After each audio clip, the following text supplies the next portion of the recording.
matriz extracelular. Ahí tenemos fibras de colágeno, de elastina, que nos permite esta propiedad elástica. Y eso tiene que haber un equilibrio. Si hay un desequilibrio, se pierde eso y el pulmón puede entrar con una estructura megacarígena. ¿Sí? Y hay una serie de patologías que van a comprometer ese espacio. Pero no solamente es ese espacio, porque también puede comprometer el epitelio, o sea, el alveolo, el endotelio, o sea, el capilar, y es más, hasta la vía aérea pequeña, como por ejemplo en las bronquiolitis.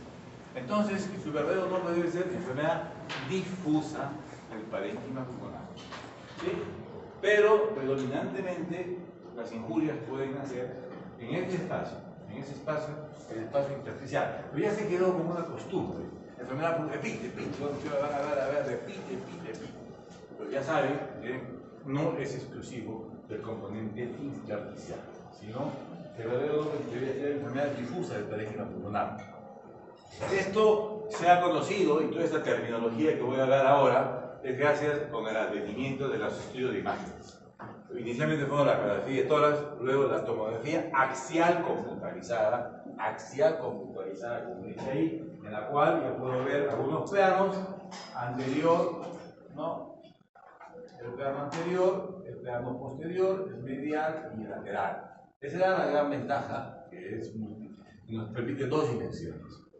Luego viene que son varios cortes, la radiografía es un haz de rayos, en cambio acá son cortes lineales y nos puede reconstruir en esas dimensiones.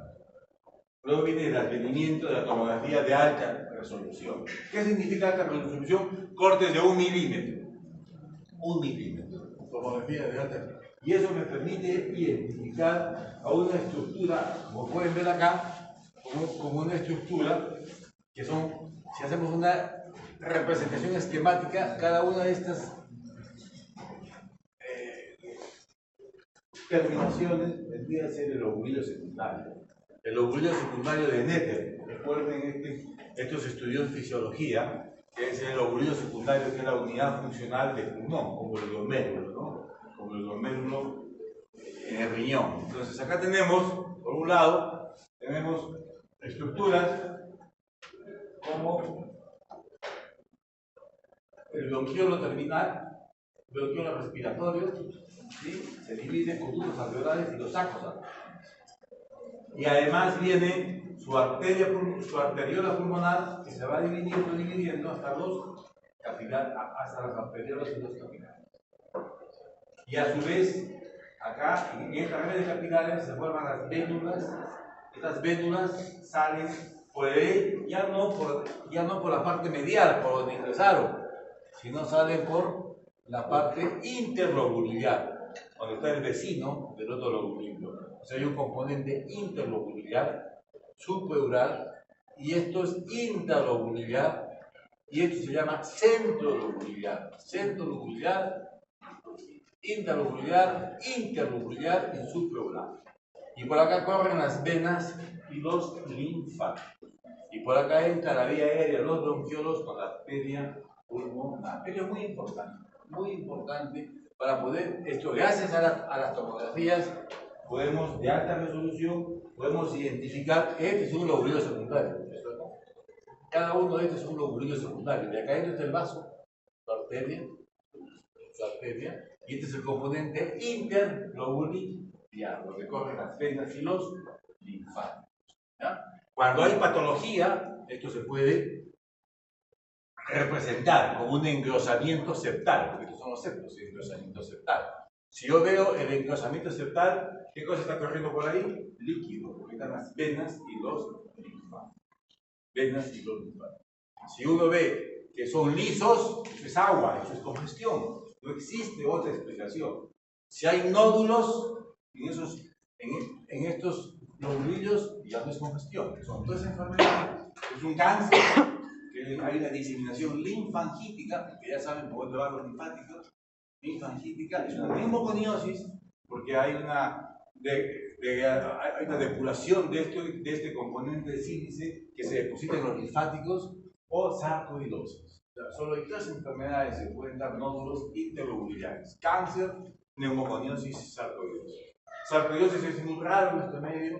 La neumoconiosis, nadie tiene neumoconiosis si no tiene una exposición de años, sin protección, ¿no?, a la actividad minera o a la actividad de perforista o trabajar con sílice o con polvos, ¿no? Nadie puede tener eso, así que no hay un factor de riesgo. Y la sarcoidosis es muy raro, entonces quien tenga esto, lo más probable es que tenga un. ¿Ya? Muy bien. Entonces es así como se ha ido conociendo y estudiando, gracias a la terminología, la representación de un lobulillo secundario. Como ven ahí, este es un lobulillo secundario, ¿no? Como se puede ver acá, estas son representaciones esquemáticas, ¿no?, de lo que es un lobulillo secundario. Entonces, y aquí es la terminología: centro lobular, porque está en el centro, tenemos los alveolos, y por acá corren las venas con los linfáticos. Entonces, tenemos esta terminología de intersticio intralobular, ¿no?, centrolobular, peribroncovascular, ¿no?, supraural, ¿no?, o interlobular, ¿no? Nos puede hablar nódulos centrolobulares, nódulos supraurales, nódulos interlobulares. Muy bien, seguimos. Y aquí es como tiene que verse en la fisiología, para preservar esta matriz. Tiene que haber un equilibrio entre la síntesis y la degradación de la matriz extracelular. Las células mesenquimatosas, sobre todo los fibroblastos, las células mesenquimatosas van a producir metaloproteasas, ¿no?, como por ejemplo una elastina, una colágena. ¿Sí? Y a su vez, también estas células mesenquimatosas, como los fibroblastos, las células epiteliales de los macrófagos, tienen que producir inhibidores de metaloproteasas, o sea, aquella que lo va a degradar, como una colagenasas, como las elastasas, ¿no?, las gelatinasas. ¿Para qué? Lo que se forma, pasa un tiempo y lo degrada. Aparece otra y así. Aquí se mantiene un equilibrio. Cuando aumentan estas o disminuyen estas, se rompe el equilibrio. Entonces viene la rigidez, o viene lo que ustedes conocen como un estado de fibroconservación, o sea, de fibrosis. Entonces, esto es lo fisiológico, ¿verdad? ¿Qué pasa en lo patogénico, en lo fisiopatológico, en la alteración? En la alteración es un poco difícil. Lo que sí se ha determinado que hay 4 fases importantes en la patogenia de todas estas enfermedades difusas en general, menos en una, luego vamos a ver, menos en una. Pero en general, de todo lo que les voy a decir, casi todo sigue este patrón patogénico. Primero, existe un daño inicial que tiene que ser repetitivo. No es que yo fumo un cigarrillo y ya se va a desencadenar, no. Tengo que fumar persistente durante muchos años. 15, 20 cigarrillos por día durante 10, 15 años. Entonces es un estímulo repetitivo, ¿ya? O puede ser una aspiración, esos gorditos prolongadores que todas las noches se microaspiran. ¿Por qué? Porque tienen una deficiencia de diátomo, se arrojan, se expiran, ponen de noche barrigones, se les sube toda la barriga arriba. Entonces, todas las noches se aspira. Vienen sustancias químicas todos los días que van a ir inflamando la vía aérea. Y eso puede causar alteración e inflamación del pulmón. ¿Sí? O aquellos que inhalan, que trabajan en la industria sin protección. Muy bien, ese es el daño inicial. Repetitivo. Esto nos va a llevar a un proceso de inflamación, se inflama, ¿no?, con la presencia de células inflamatorias como linfocitos CD8, linfocitos CD4, ¿sí?, eosinófilos, macrófagos. Muy bien, y luego viene la fibroproliferación, que es el estímulo de las sustancias productoras de colágeno o de inhibidores de colagenasas. ¿Ya? ¿Y quién nos estimula? Los factores de crecimiento. El factor beta transformante de los fibroblastos, el factor de estimulante derivado del epitelio o del endotelio, el factor transformante de la insulina. Bueno, todos los factores que hay de crecimiento. ¿Sí? Van a estimular y ahí se viene lo que ya les dije del postcitosol. En un inicio es un aumento de las colágenas y posteriormente es una disminución de las colágenas. En resumen, Eso es todo lo que pasa en estas enfermedades. El daño inicial es muy difícil identificar cuál de esa estructura que les dije, que está el epitelio, como tenemos hijos, está el intersticio, con células mesenquimales, macrófagos, y está el endotelio, con el capilar con las células endoteliales. Es muy difícil saber cuál de esas células es la primera que se va a alterar. ¿Por qué? Porque normalmente en la clínica el paciente ya viene con síntomas, y los síntomas no se dan en los estados iniciales. El estado inicial es el estado patogénico, pero cuando ya vienen los síntomas y hay un compromiso importante del pulmón o de cualquier órgano, como la insuficiencia renal, sabe cuando el paciente ya comienza a subir la urea, va a caer la hemoglobina, ese riñón está con una filtración menos de 30, o sea, más de 75% dañado. Igual pasa en el pulmón, cuando el paciente ya tiene diezmia, me agito, doctor, subo esta grada y estoy ya, como he subido yo, arrastrándome. Entonces, eso no hay daño inicial, o sea, ya hay. Entonces, es muy difícil. ¿Pero qué se ha hecho? Experimental. Se ha estimulado con sustancias tóxicas, como el paraquat, como los virus, como el sílice, el asbesto, sustancias tóxicas, animalitos. Y se ha visto de que en algunos casos se puede estimular el epitelio, se puede estimular el macrófago, se puede estimular el endotelio.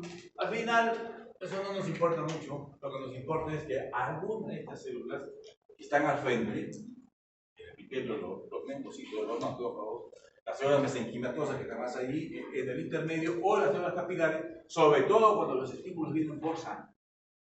Complejos antigénicos, complejos inmunes, drogas, que pueden una sustancia, por ejemplo, hoy en día hay mucho cáncer de sal, mucho cáncer, mucha quimioterapia, las enfermedades autoinmunes, mucho tratamiento inmunosupresor, muchas pueden por vena, y eso puede llegar al pulmón y dar el estímulo a un capilar para que se dé esto que es el daño inicial, y luego viene la etapa de inflamación. Pero ¿qué pasa en el daño inicial? Venga por donde venga el daño, lo importante es que se va a romper la membrana basal. Entonces hay una pérdida de la integridad de la membrana basal.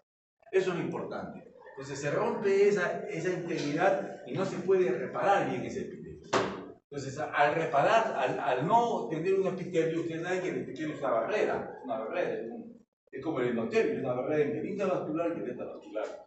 Igual, el epitelio es una barrera, ¿no? De lo que está en la mucosa, está protegida de lo que está, pues, ya sea, por ejemplo, en los alveolos, lo que viene del aire, ¿no? Del medio ambiente. Entonces se rompe esa y se puede facilitar la salida de los fibroblastos y elementos que pueden amplificar la inflamación y dar una alveolitis, ¿no? O sea, la etapa de inflamación con factores quimiotácticos, expresión de moléculas de adhesión, y de esta manera se puede perpetuar la inflamación, ¿no? Luego viene la fibroproliferación, ya les mencioné, la activación de los factores de crecimiento, de otros factores de crecimiento, y son los fibroblastos estos factores de crecimiento van a estimular a los fibroblastos para que se diferencien en un elemento malo, que se llama miofibroblasto. El miofibroblasto es la célula más importante en la patogénesis de esta enfermedad. Entonces, la injuria, el cambio epitelial, ruptura de la membrana, puede haber activación de las moléculas de adhesión, ¿no? De factores quimiotácticos, y al final los factores de transformación de los fibroblastos hacen de que se estimule y se diferencie a un miofibroblasto. Y ahí comienza la fibroproliferación. Y luego lo que va a haber es que estos miofibroblastos, que ya he mencionado, aumentan la síntesis de colágeno y después disminuyen la producción de inhibidores de colágeno, o sea, los TIMs. Y es como se va a presentar el depósito anormal de colágeno y lo lleva a la fibrosis. Entonces, el daño inicial, repito, puede ser por cualquiera de las células que están ahí, como aislantes, células epiteliales, la endotelial, el macrófago, las células dendríticas. Viene la inflamación, con la expresión de adhesión, factores quimiotácticos, los factores de crecimiento, la proliferación de fibroblastos. Lo más importante es la diferenciación hacia miofibroblastos. Y estos miofibroblastos aumentan la síntesis de colágeno al inicio y después disminuye la degradación y se produce la fibrosis. Muy bien, esto es en general para casi todas las enfermedades, pero menos para una, y para la más importante.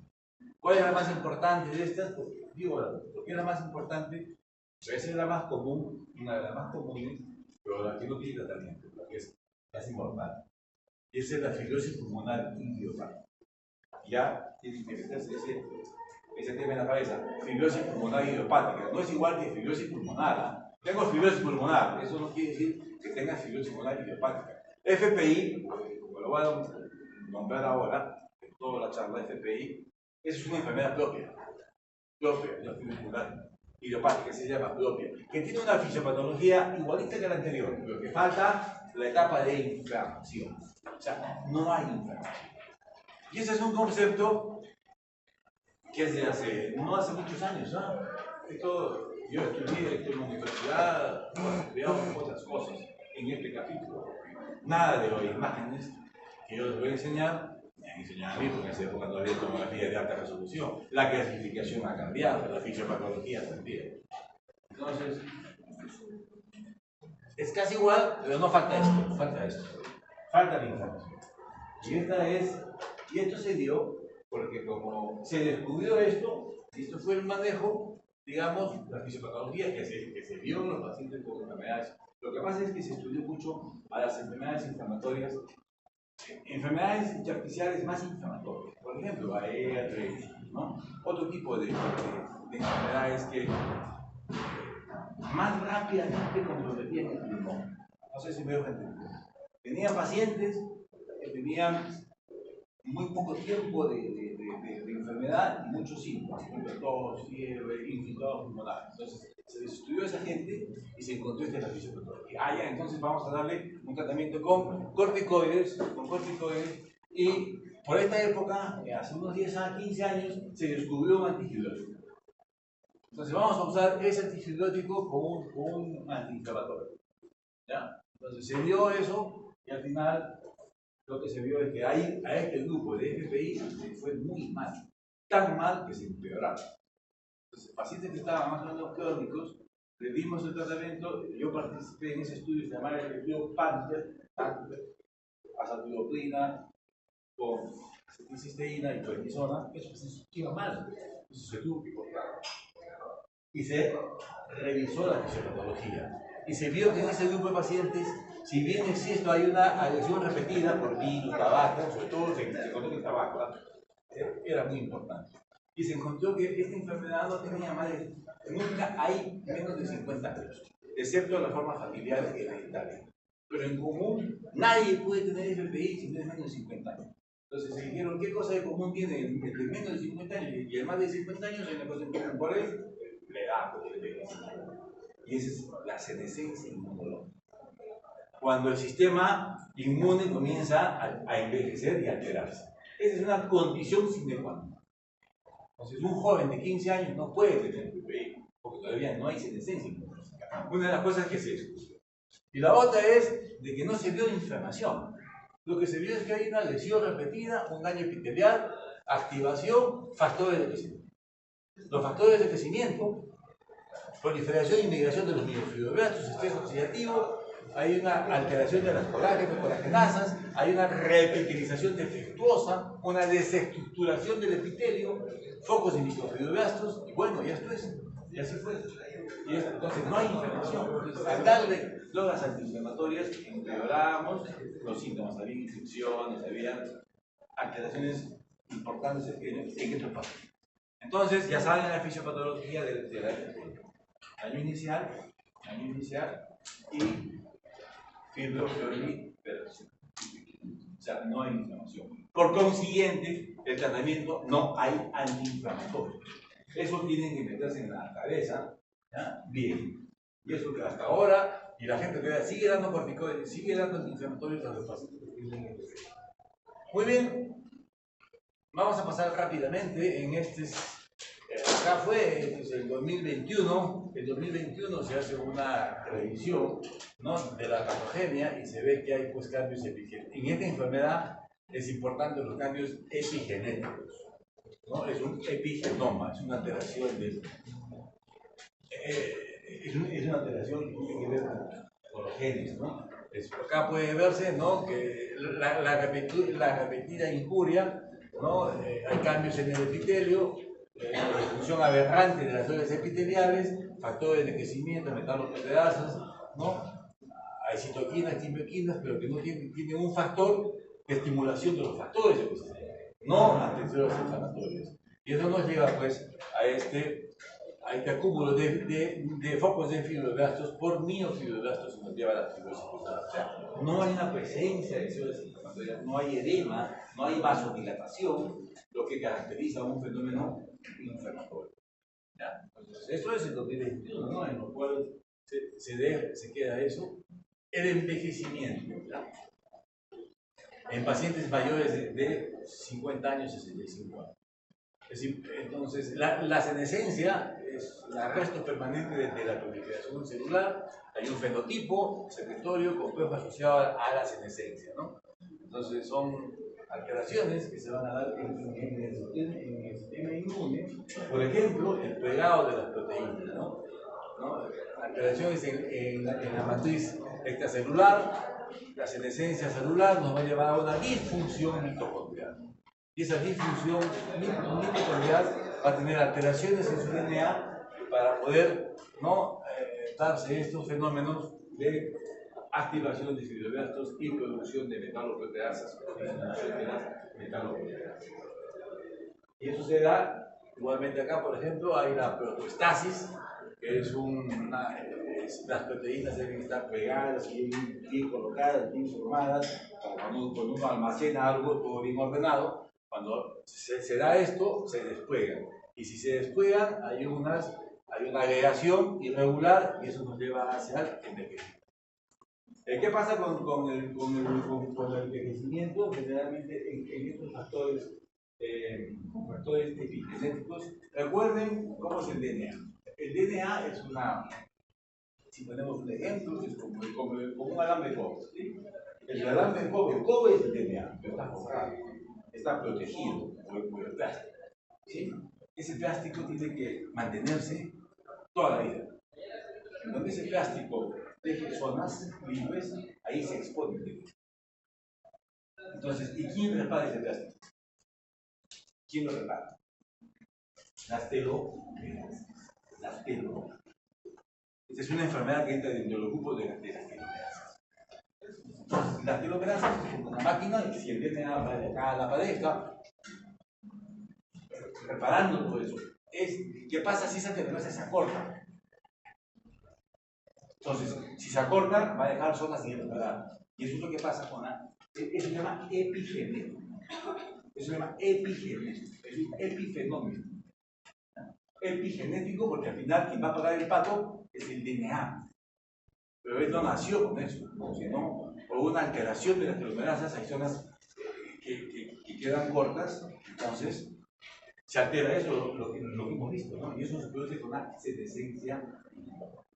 Por ejemplo, el plegado de las proteínas, la proteostasis que les he hablado, ¿no? Estas alteraciones en la secuencia del RNA, ¿no?, estos cambios, ¿no?, en las células basales son los que se ve que se secretan factores clorofibrosantes. Entonces, quedan libres estas zonas del DNA que pueden activar las citoquinas o sustancias activadores para los factores transformantes de los fibroblastos.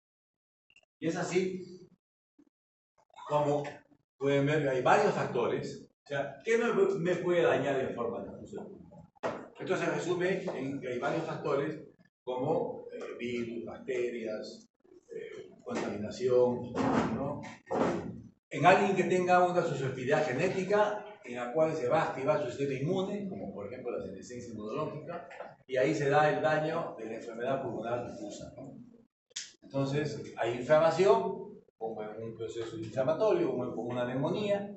Eso puede haber una resolución completa, eso es inflamación y no pasa nada, o por ejemplo una neumonía. Pero puede que persista ese daño, ¿no?, y ya se comienzan a activar los factores de reparación. Y esos pueden ser progresivos o persistentes, ¿no?, y llevar a este momento en el cual hay desbalance entre proteasas y antiproteasas. y se dan los fenómenos, ¿no?, fibróticos, y bueno, y se queda pues un paciente con una fibrosis. Entonces, ¿de qué depende de eso? De mucho de la predisposición genética de los procesos epigenéticos. Ese paciente que fuma mucho, le puede dar, porque pudo haber dado el COVID, y el COVID le desencadena. Algunos nos ha dado COVID y se han limpiado todo, y otros se han quedado con fibrosis, ¿no? Entonces, ¿qué fue? El tabaco fue lo que estimuló, ya tenía preparado el terreno, por tanto fumar, los telomeras se le han acortado, vino el virus, causó la inflamación, y esa inflamación no se pudo reabsorber, sino se activaron los factores de transformación de los fibroblastos, los mismos fibroblastos, y se desencadenó esto. Entonces, en esto consiste esa lámina. Y al final, hay dos vías que nos llevan a la inflamación del pulmón, a la fibrosis del pulmón. ¿Cuáles son? La inflamación, que tiene 4 pasos: daño inicial, inflamación, activación de fenómenos de fibroproliferación y fibrosis. Y los otros, los que no hay inflamación, sino que hay daño y activación de las células epiteliales, que generalmente van a fibroproliferación. Ejemplo, el FPI. Básicamente esto es para FPI.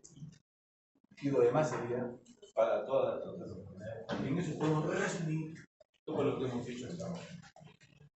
Antes no se sabía, solo se sabía esto, entonces démosles corticoides, démosles inmunosupresores, y no fue bien. El grupo que tenía esto fue mal. Se tuvo que revisar la patológica y se dio. Muy bien, entonces una vez más vemos el oído secundario de Netter. Muy bien, y acá viene, ya les he hecho una introducción a lo que es este capítulo de las enfermedades difusas del parénquima pulmonar. Desde el punto de vista del concepto real, como lo manejamos en la química como aquí, ¿no? Lo sé localizado, dónde empieza el daño, la fisiopatología, y muy bien. Entonces, esto se comenzó a estudiar hace muchos años, en el 69, en el 97, en el 97. Acá hay una I, que es neuropatías difusas, intersticiales, idiopáticas. ¿Qué cosa es idiopática? Que no sabemos la causa, ya no es una causa conocida. Y miren cómo se han ido las variaciones, ¿no? Solamente de acá quiero destacar que tienen que saber esto que es NIU, neumonía intersticial usual, NIU, ¿ya? O IT en inglés, ¿no? Vamos a poner eso, UIT, o NIU, neumonía intersticial usual. Esa es la más común. Ese es el patrón de la FPI. La otra, neumonía intersticial descamativa, todavía sigue. Se produce en fumadores. La bronquitis obliterante con neumonía organizada. Esto ha cambiado, se llama NOC. NOC. Antes era BOOP, B-O-O-P. Hoy es NOC, neumonía organizada criptogenética. Neumonía intersticial aguda, NIA, todavía sí. Es un cuadro NIA, agudo, virus infiltrado con consolidación, el pulmón se reanquea en 15 días y el paciente entra en distrés. Neumonía intersticial no específica, NINE. Es una enfermedad también intersticial, de las más comunes, justamente con esta. O sea, todavía se mantiene esta terminología de 1997, que viene desde el 69. Y vamos a ir revisando. Esta es una clasificación de estas enfermedades difusas, ¿no? Sobre todo de las idiopáticas, y esta es la clasificación actual que comienza en 2002. Entonces, según grupo, miren, tenemos en este grupo causa conocida. Causa. Vamos a estar 4, ¿no? Causa conocida. ¿Qué significa causa conocida? Que yo sé, por ejemplo, la tuberculosis, el COVID. El COVID es una enfermedad difusa, causa conocida.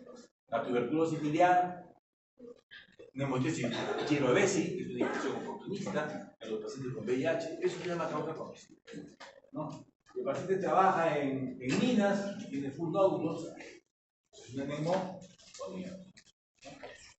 O tiene inhalación de sustancias orgánicas, puede haber un fenómeno de neumonía intersticial, que conoce como nombre de neumonía de hipersensibilidad, ¿no? O un cáncer, o una diseminación linfangítica, o un edema del pulmón. Entonces, a eso se llama causa conocida. ¿Ya? Es el grupo 1. Nos vamos a saltear al grupo 4.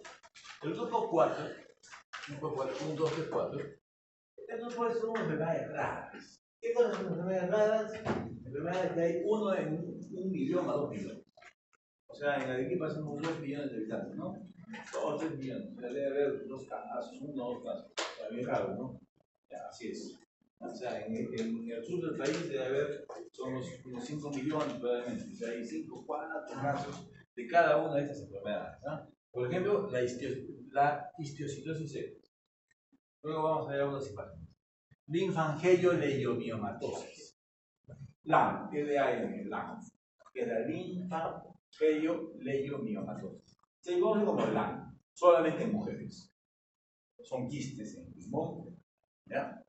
Los síndromes eosinofílicos, agudos o crónicos, que tienen eosinofilía en sangre, en pulmón, le da un cuadro de hiperreactividad con el asma, que tienen procesos. Cuando uno tiene asma y tiene infiltrados en el pulmón, o sea, asma digo síntomas, ¿no? Tos, cáncer, ¿no? Y tiene infiltrados en el pulmón, eso no es asma.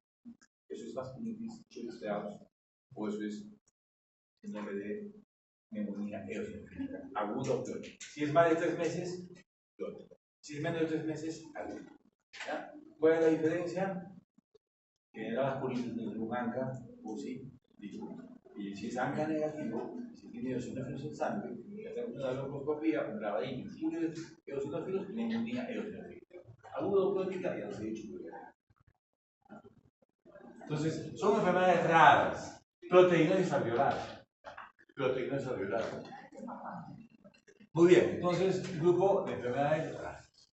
Vamos al grupo 3. El grupo 3 está las granulomatosas. Las granulomatosas son granulomas, como se ve en la tuberculosis, granulomas, pero sin vacío, sin calcio. Sarcoidosis es una enfermedad muy común cuando, si alguno de ustedes va a votar o va a hacer una especialidad en Estados Unidos, en Asia, Japón, Europa, van a ver sarcoidosis todas las semanas. Jóvenes como ustedes, con el punto apoptótico, vienen por la emergencia, diagnóstico, sarcoidosis. Acá, tuberculosis. El punto joven que bota sangre, TBC. Viejo que bota sangre, cáncer. Allá, sarcoidosis. Viejo o joven. Viejo o joven. ¿Ya? Es sarcoidosis. Es muy común. La teoría no se sabe bien. Se postula que es una reacción de hipersensibilidad a las micobacterias ambientales. Las micobacterias están en todo el mundo, no más porque sea desarrollado o no desarrollado. Son micobacterias ambientales. Lo que pasa es que ellos parecen tener una inmunidad natural. O sea, tienen macrófagos asesinos, macrófagos con inmunidad natural. Entonces, entra la micobacteria y la destroza. La destroza y además se produce un fenómeno de hipersensibilidad. El organismo interpreta como que se infecta todo y comienza a producirse gránulos, ¿ya? Cosa que no tenemos acá. Acá hacemos la enfermedad. Hacemos la tuberculosis como tal. ¿Ya? Entonces, se parece ser una de las teorías por qué nosotros no tenemos sarcoidosis. O sea, los ecuatorianos, bolivianos, nosotros no tenemos sarcoidosis, pero en otros países sí hay. Argentina tiene mucha descendencia italiana que vinieron, colonos italianos, ¿no? Los Estados Unidos también, México no tiene, está en Estados Unidos. No hay, pero los americanos sí, que vinieron, gente, colonos, a vivir ahí. Muy bien. Y nos queda este grupo en amarillo, las idiopáticas, que no sabemos acá.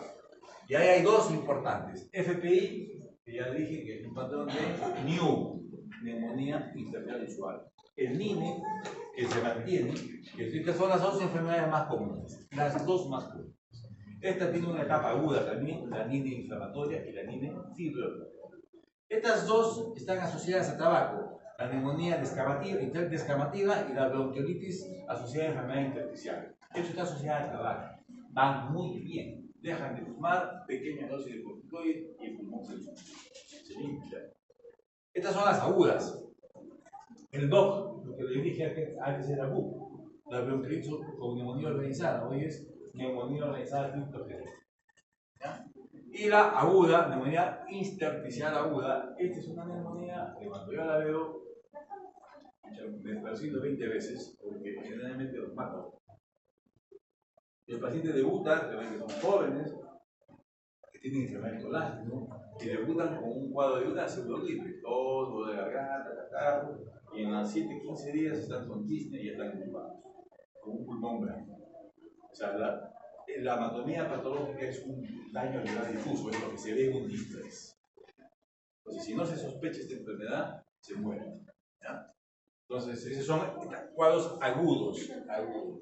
Y este es el NIL, la neumonía intersticial linfocítica, que son unos quistes, pequeños quistes en el pulmón, que se ven generalmente en tres enfermedades: linfoma, síndrome de Sjögren y VIH. Paciente con VIH con quistes no es tuberculosis. Pacientes con quistes pueden que sea neumonía intersticial linfocítica. Tratamiento con corticoides y tratamiento de tabla para el VIH, muy bien. Muy bien, entonces ese es el grupo de las enfermedades, ¿no? Igual,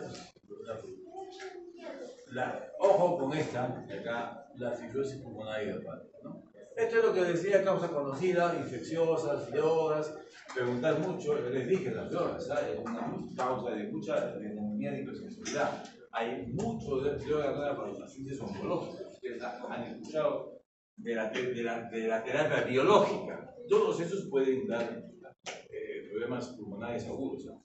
Y esa severa, que he dicho, la niña. Yo he visto padres, pacientes, papás de colegas que tienen cáncer, son refractarios de pulmón, de páncreas, salen nuevas drogas. Entonces los oncólogos acá tienen protocolos, ¿no? Ya no hay que darle, el paciente es relativamente joven, 62 años, ya lo han operado, tiene enfermedad, le han dado quimio, ha fracasado, le han hecho mutaciones, le han dado esa droga, pero no ha hecho resistencia, y ya no hay que darle. Le dicen, ¿sabes qué? Hay un nuevo fármaco solamente para eso. Es un estudio fase 3. Los hemos metido al estudio y en 15 días lo vemos como una niña. Eso lo vemos, y no lo he visto uno, lo he visto varias veces. O sea, cada vez hay más drogas. Claro, no en todos les pasa eso. En otros tienen efectos positivos, o sea, en realidad es el humor.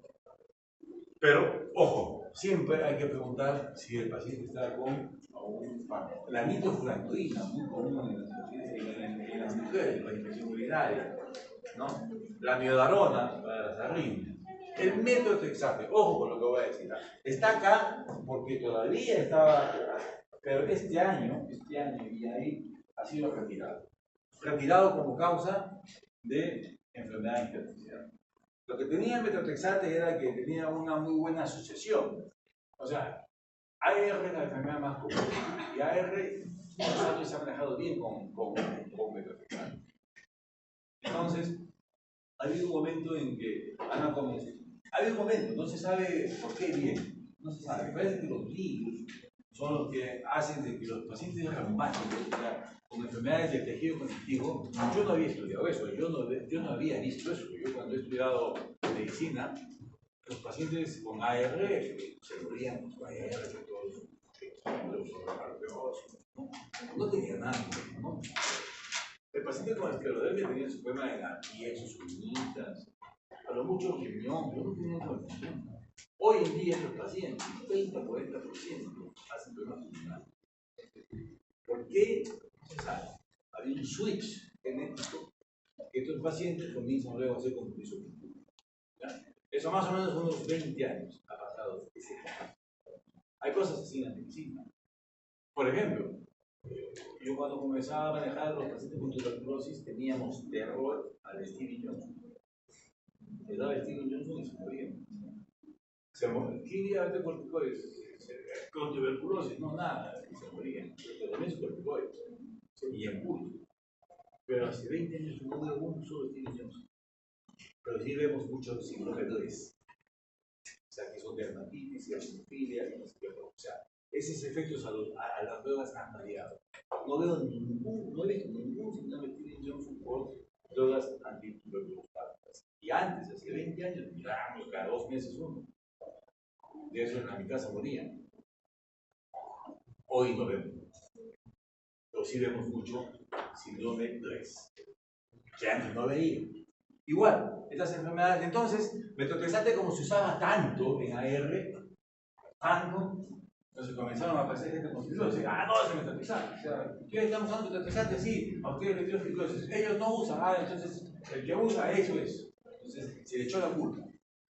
Pero cuando ya esto empezó a verse en más pacientes, ya pongo así metotrexate, se hizo los estudios y se ha visto que esto no causa enfermedades, no causa, y se puede usar en los síntomas. Lo he dejado ahí a propósito porque como hay unos que estudian las láminas nomás, entonces, ¿ya? Enfermedades del tejido conectivo. Artritis, esclerodermia, Sjögren, polimiositis, dermatomiositis, LES, todas estas pueden afectar. Y cada vez es más. Cada vez es más. Yo aprendí a estudiar, cuando ya este capítulo comenzó a ser interesante, como ya una subespecialidad, hablábamos del 10%. Estas enfermedades, el 10% está en el pulmón. Así estudié. Ya de médico y ya de especialista. Hoy en día hablamos del 40%. 40. Y me imagino en unos 10 años hablaremos de la mitad. En relación de partículas orgánicas, ¿no? La neumoconiosis, acá hay jóvenes que trabajan en el cigarro, la silicosis, la minería ilegal. Esto también es interesante. Estudiamos hace muchos años, eran mineros chiquitos, edificios que habían trabajado hace muchísimos años. Luego vino la minería formal y se borró. No había. Y ahora estamos volviendo a ver gente joven de 25 años con 25 años, con pulmones destruidos. De la minería se meten a los huecos con una franela, y ahí trabajan 4 o 5 años y están reventados. ¿Ya? La vasculitis, Schiller-Strauss, las neoplasias, muy bien, u otras enfermedades. Este es el grupo 1.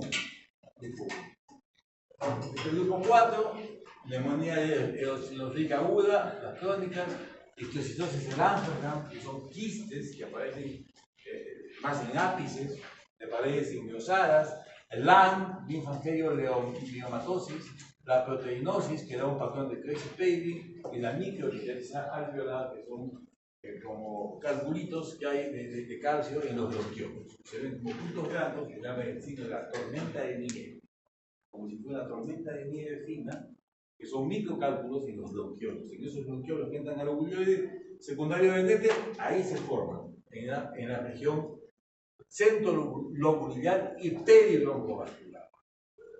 Muy bien, este es el grupo 4, ¿no? Y ahí nos quedamos nuevamente al grupo de las idiopáticas. Idiopáticas, las principales, FPI, NIU, NINE, que tiene un componente inflamatorio y fibrótico, asociadas a tabaco, ya les dije, las agudas, NOC y NIA. Estas son las principales. Y las raras es el NIL, la linfoidea, que se ve en Sjögren, linfoma y VIH. Y esta, que es la que se acaba de ver en 2014, la fibroelastosis pleuropulmonar. Es un patrón fibrótico parecido al NIU, parecido al FPI, pero con compromiso pleural. La pleura se vuelve englosada, o sea, también participa en la fibrosis. Porque en todas las demás, hasta acá, no hay componente pleural. Acá sí aparece un componente pleural. Entonces, cuando uno ve un patrón fibrótico con engrosamiento pleural, digo, una fibroelastosis pleuropulmonar idiopática, que también es de mal pronóstico. Esa es la última clasificación de 2014 y que se mantiene hasta ahora. Muy bien. ¿Cómo se manifiestan estos patrones? O sea, el patrón morfogénico. ¿Qué cosa significa morfológicos? ¿Cómo te mido? ¿Y cómo se pueden mirar estas enfermedades? Por la tomografía. O por una biopsia. Te sacan un pedazo de pulmón y se ve al microscopio. Entonces, las más comunes, las crónicas fibrosantes, la FPI, como enfermedad, lo que les decía, el NIU. ¿Y cuál es el patrón de NIU? Patrón reticular, patrón de bronquiolestasis de tracción y panalización. ¿Qué cosa es reticular? Luego vamos a ver, son como rayas de reticulina, que al final es fibrosis. Patrón de bronquiolestasia. ¿Qué cosa es bronquiolestasia? Es un bronquiolo dilatado. ¿Sí? Este es un bronquiolo, la manga de camilla es un bronquiolo. Entonces, si acá hay fibrosis, ¿qué va a hacer? Lo va a jalar, lo va a traccionar. Por eso es tracción. Bronquiolestasia es de tracción. Lo va a agrandar. Esto que es así, se va a volver así. Entonces, se va a mirar, se va a ver negrito, chiquitito negrito. Entonces, eso es un bronquiolo dilatado. ¿Por qué se ha dilatado? Porque ha tenido fibrosis aledaña, que lo está jalando, ¿sí? Lo está abriendo. ¿Ya? Eso se llama bronquiolo, el bronquiolo respiratorio, lobulilo de Necker, ese bronquiolo se está abriendo. ¿Por qué? Porque hay tejido fibrótico que lo está abriendo. ¿Ya? Entonces, y panalización, cuando eso se vuelve más grande, y son varios, se vuelve como un panal de agarre. Panal de agarre. Entonces, esos son los tres criterios de MIU. Y ese es el criterio de excelencia de la fibrosis, del estado patogénico de fibrosis, no de la fibrosis como enfermedad, ¿no? Del patrón morfológico, cómo se ve en la tomografía. Luego vamos a ver. Entonces ya saben, ¿eh? Articular, bronquiolestasis y panalización. ¿Cuál es lo más importante? Panalización. Pregunta de examen. Muy bien. Luego tenemos el NINE. El NINE, ¿cómo se ve? Como NINE. En la tomografía se ve como vidrio esmerilado. Puede haber, cuando es inflamatorio es más vidrio esmerilado. Cuando es fibrosante, reticular, vidrio, pero no hay panal. No hay panal. Puede haber algunas bronquiolitasias, pero no hay panal. ¿Ya? La bronquiolitis respiratoria, ¿cómo se ve? En la tomografía como un pulmón sucio. Luego tengo imágenes, como un pulmón sucio, o sea, como vidrio esmerilado, como si estuviera sucio el pulmón. Igual que la descamativa, con zonas de vidrio esmerilado. La neumonía organizada se ve como una neumonía, como en la tomografía, como un foco de consolidación.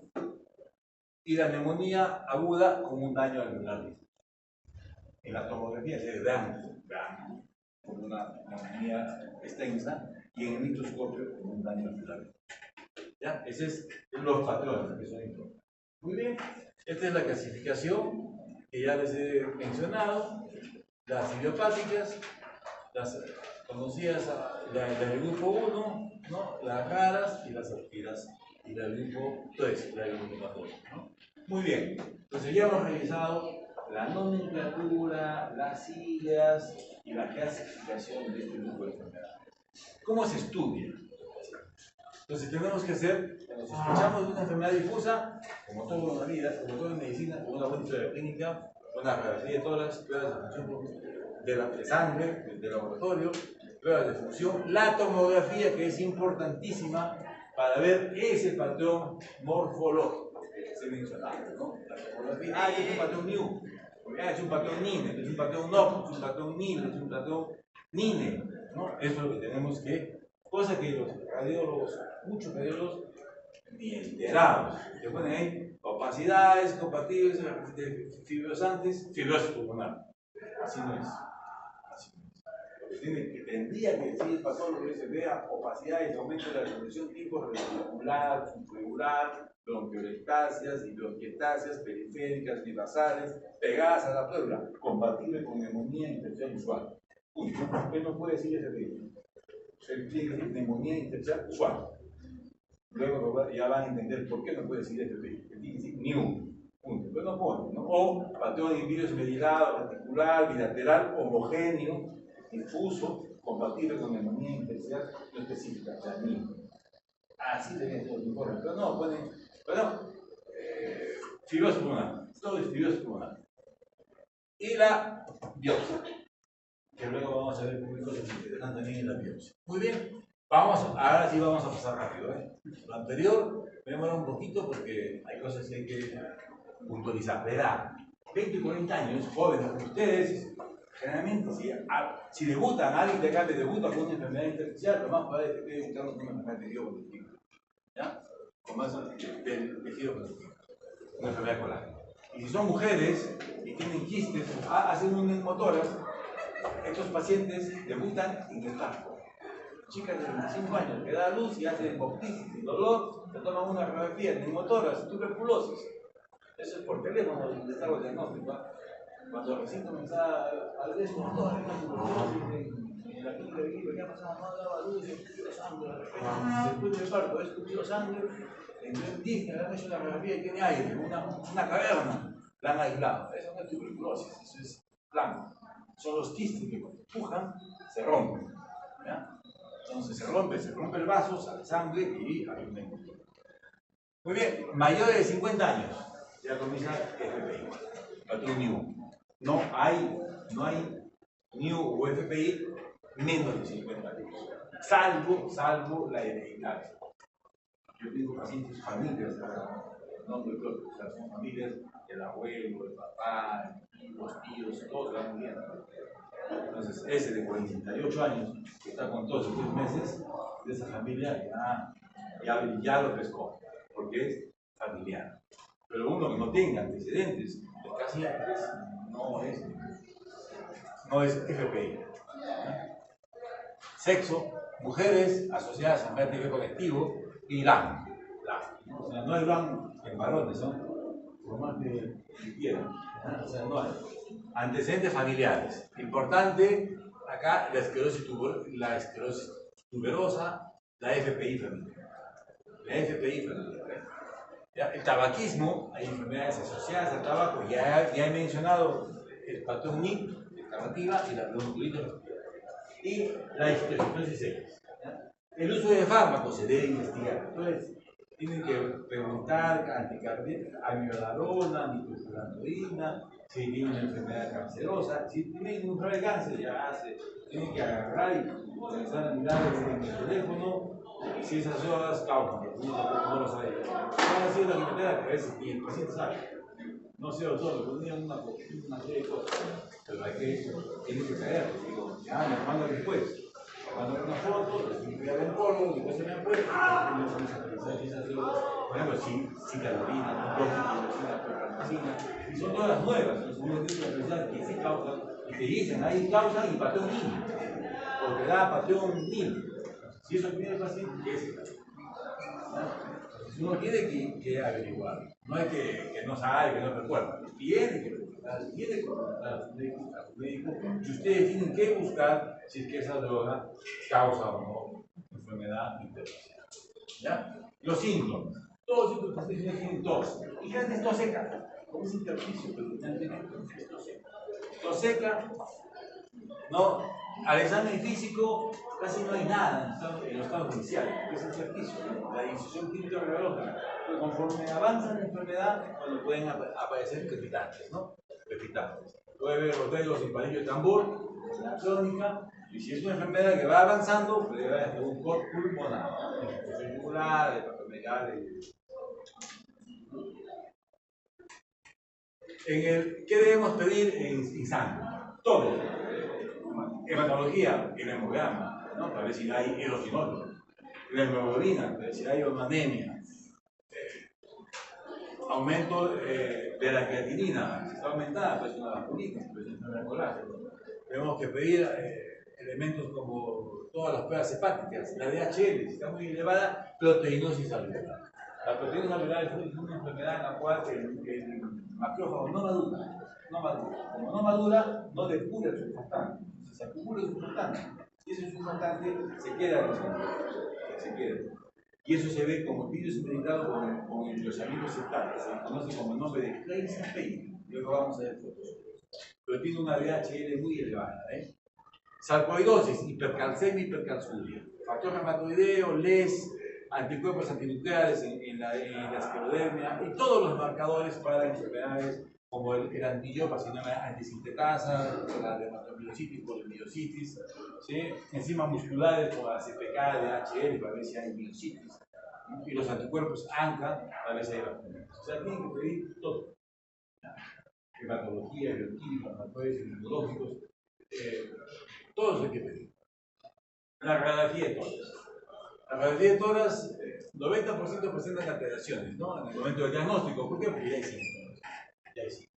En etapas iniciales, no va a haber nada, porque en etapas iniciales, la tomografía es la que tiene el rol, no la radiografía. Pero hay algunos patrones, ¿no?, que se puede ver. Entonces, todo lo que es infiltrado de tipo de velamiento es agudo, ¿no? Y aquello que se ve como zonas de mayor y menor densidad suelen ser crónicos, ¿no? Como por ejemplo, acá vamos a ver algunas imágenes.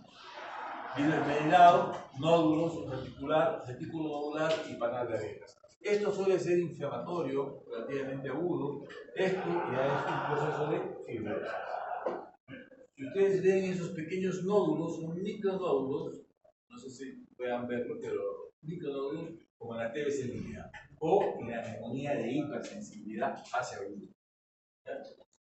Estos nódulos grandes es un cáncer, un difuso cáncer. Eso nunca es tuberculosis, nódulos redondeados. Este es un patrón reticular, como ven ahí, como rayas, ¿no? Reticular, como se ve el patrón New, patrón MIMI, y el patrón de Honeycomb, de panalización, ¿no? Zonas blancas, zonas negras, ya son patrones que se puede ver en el patrón New, ¿no? Por ejemplo, este es un patrón nodular, como pueden ver ahí, nódulos, ¿no? Nódulos. Este es un patrón retículo nodular tipo supraural bibasal, típico de un patrón New. Es predominantemente basal y pegado a la pleura, supraural. Como pueden ver, respeta un poco el medio, eso se ve en la radiografía, ¿no? Muy bien, pero más que eso no ayuda. Ayuda muy poco, ¿no? Ayuda a decir que hay una enfermedad intersticial, ¿sí? Por alguna, si me ponen esta radiografía, sí, esas que yo les he puesto son pues modelos, ¿no? Esta es de este, o esta de un paciente con neumoconiosis. La tomografía es mucho más sensible que la radiografía y vidrio esmerilado generalmente es inflamación. El patrón reticular generalmente es fibrosis. Entonces, recordemos que en la tomografía solo hay dos patrones. Disminución de la atenuación cuando es aire, como la tráquea, negro. Eso se llama disminución de la atenuación. Y lo otro es aumento de la atenuación, que puede ser septal, vamos a ver, reticular, puede ser nódulos, vidrio esmerilado, consolidación y crescipello, empedrado o mosaico, baldosas o pavimento loco, como le llaman. Estos son básicamente los patrones. Entonces vamos a ver, si acá representamos al lobulio secundario de Netter, ya lo tienen allá, el esquemático, y ya les he revisado esto, como se ve, el lobulillo, ya acá está el vaso. Es el vaso que está en la parte central, el vaso. Si lo ponemos de una forma esquemática, igualito, o esta forma esquemática, este es el componente por donde van las venas y los linfáticos, estos son los alveolos, y acá está el bronquiolo, ¿sí? Muy bien. Entonces, si vamos a revisar primero la disminución de atenuación, todo lo que debería estar dentro del lobulillo,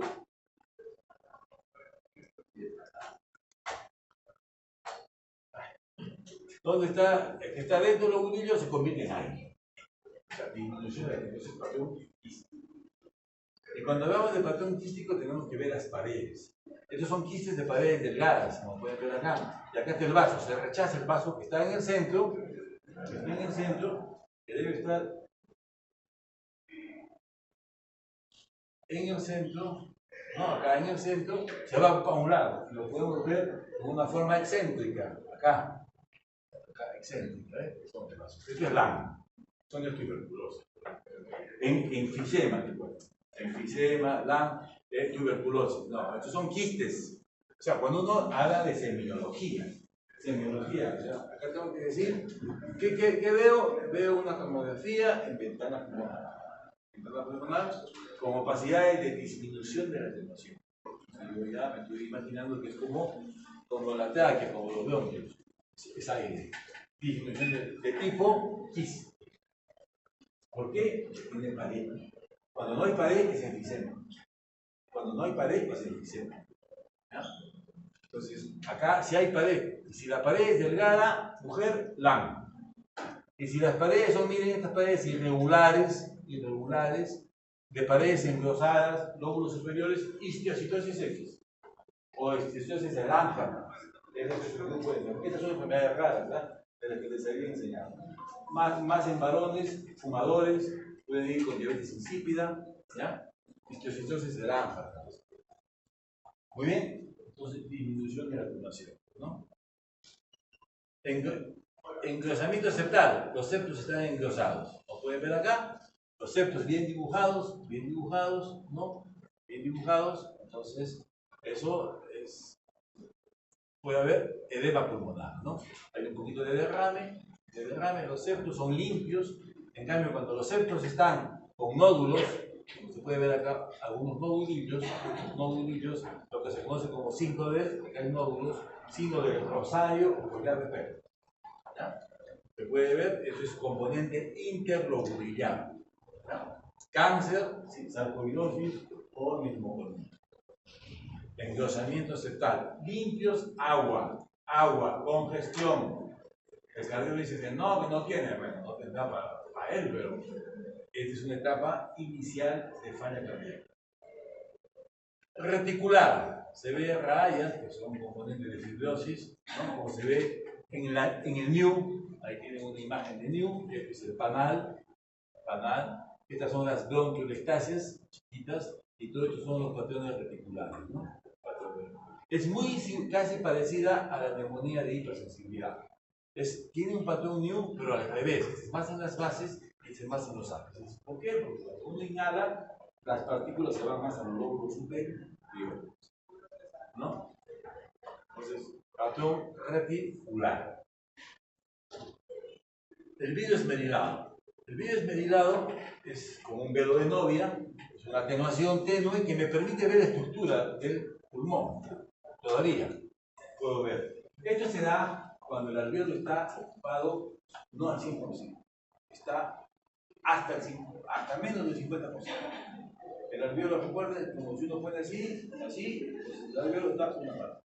Cuando no está lleno, eso se ve como vidrio esmerilado, porque hay un componente de aire y hay un componente ocupativo, y eso me da vidrio esmerilado. Cuando está completamente ocupado, es blanco, se consolida.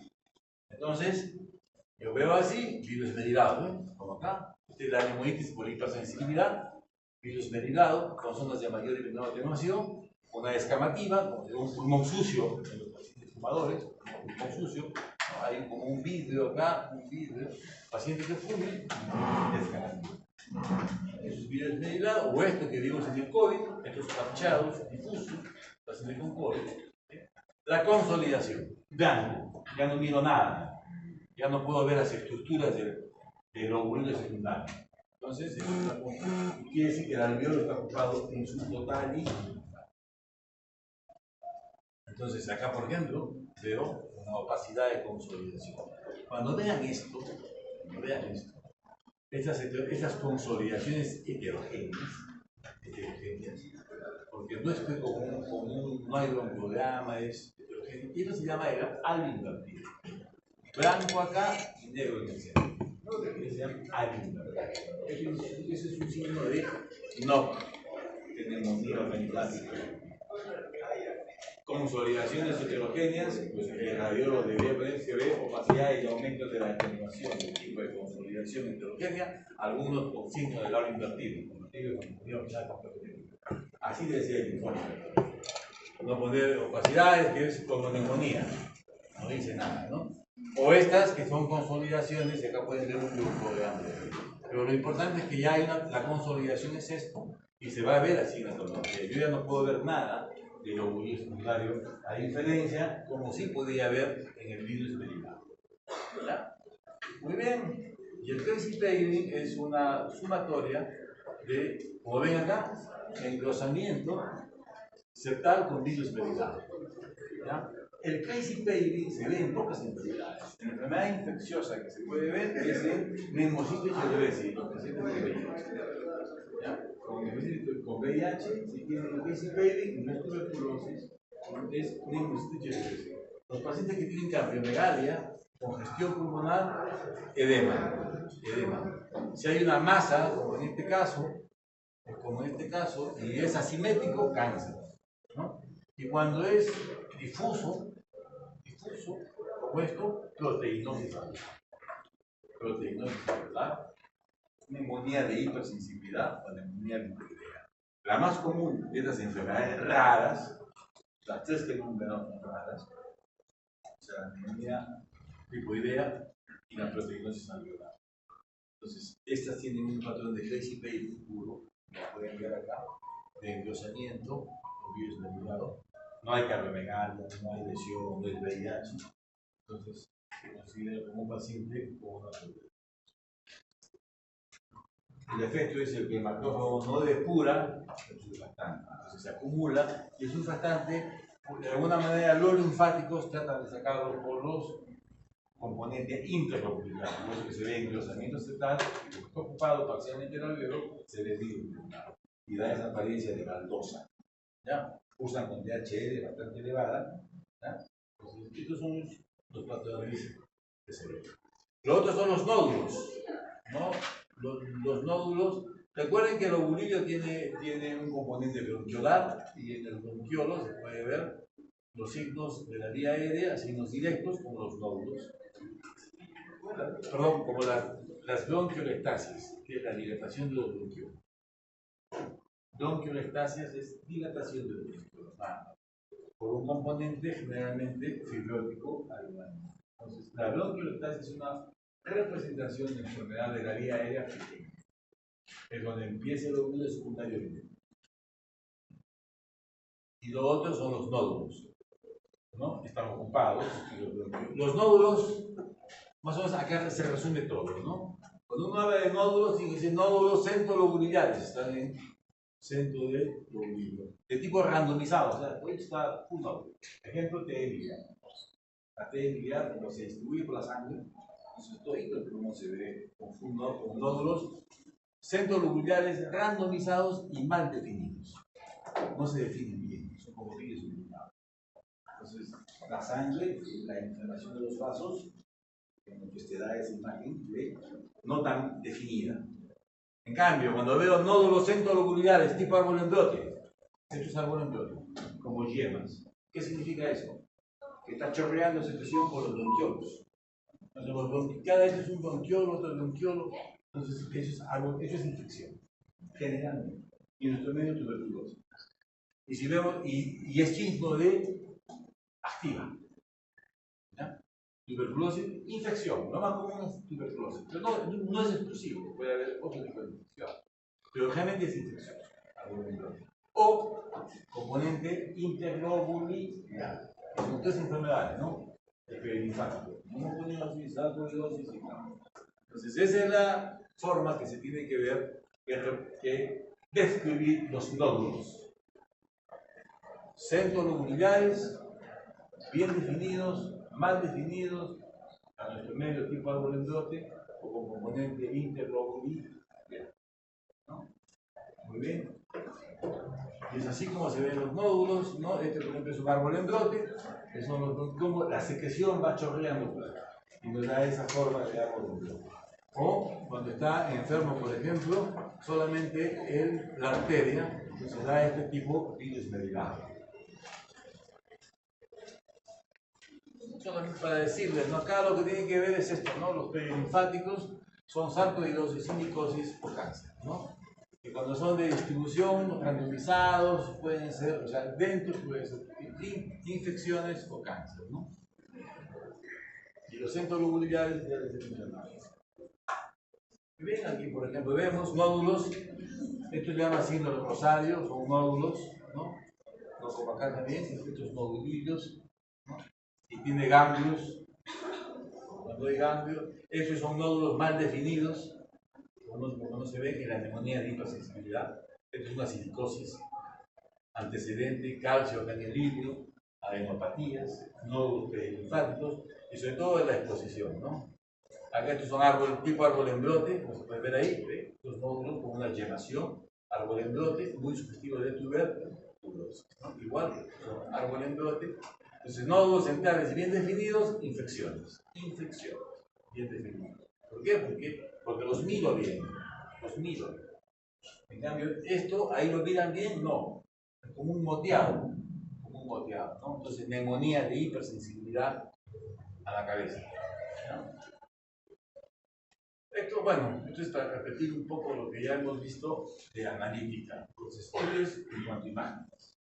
En cuanto a imágenes, para reconocer algunos patrones en tomografía, comienza de lo más simple. Hay dos tipos de patrones: disminución de atenuación, que puede ser quiste o enfisema, ¿no? broncopanelizaciones, y el otro es aumento de la tensión. Nodular, engrosamiento, nodular, vidrio semitilado, consolidación y príncipe. Y nódulos, ¿no? Centros bien definidos, mal definidos, centros unidades, ¿no? Y cargo membrote o perimetral. Es como se tiene que describir. Bueno, ya les he dicho que para actividad analítica, hemoglobina, marcadores inmunológicos para todas las enfermedades del tejido conectivo, para herpes, para esclerodermia, para lupus, para enfermedades del tejido conectivo, para polimiositis, dermatomiositis, síndrome antisintetasa, todo. Hoy en día tenemos paneles para 44 antígenos. Eso es lo que me encanta pedir a mí. Perfil a 44 antígenos, ya sabe todo. ¿Por qué? Porque las enfermedades pueden tener una sola manifestación, 30%, y nada más. Y recién al año o 2 años aparecer, por ejemplo, el componente de dolor y debilidad muscular. Dolor y debilidad muscular. O sea, es una una polimiopatía, que empezó hace 2 años con el pulmón. Entonces hay que tener mucho cuidado cuando estudiemos estos pacientes.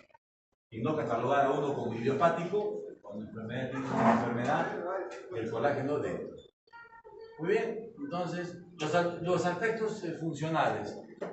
Hemos dicho que no hay distensibilidad, ¿no? Entonces son fenómenos restrictivos. Casi todos son restrictivos, excepto pueden ver patrón mixto, o sea, también patrón obstructivo. ¿Cuál será? Los que tienen quistes. ¿Por qué? Porque ahí van a tratar ahí, con esos quistes. Por ejemplo, la histocitosis, ¿no? Pueden tener quistes.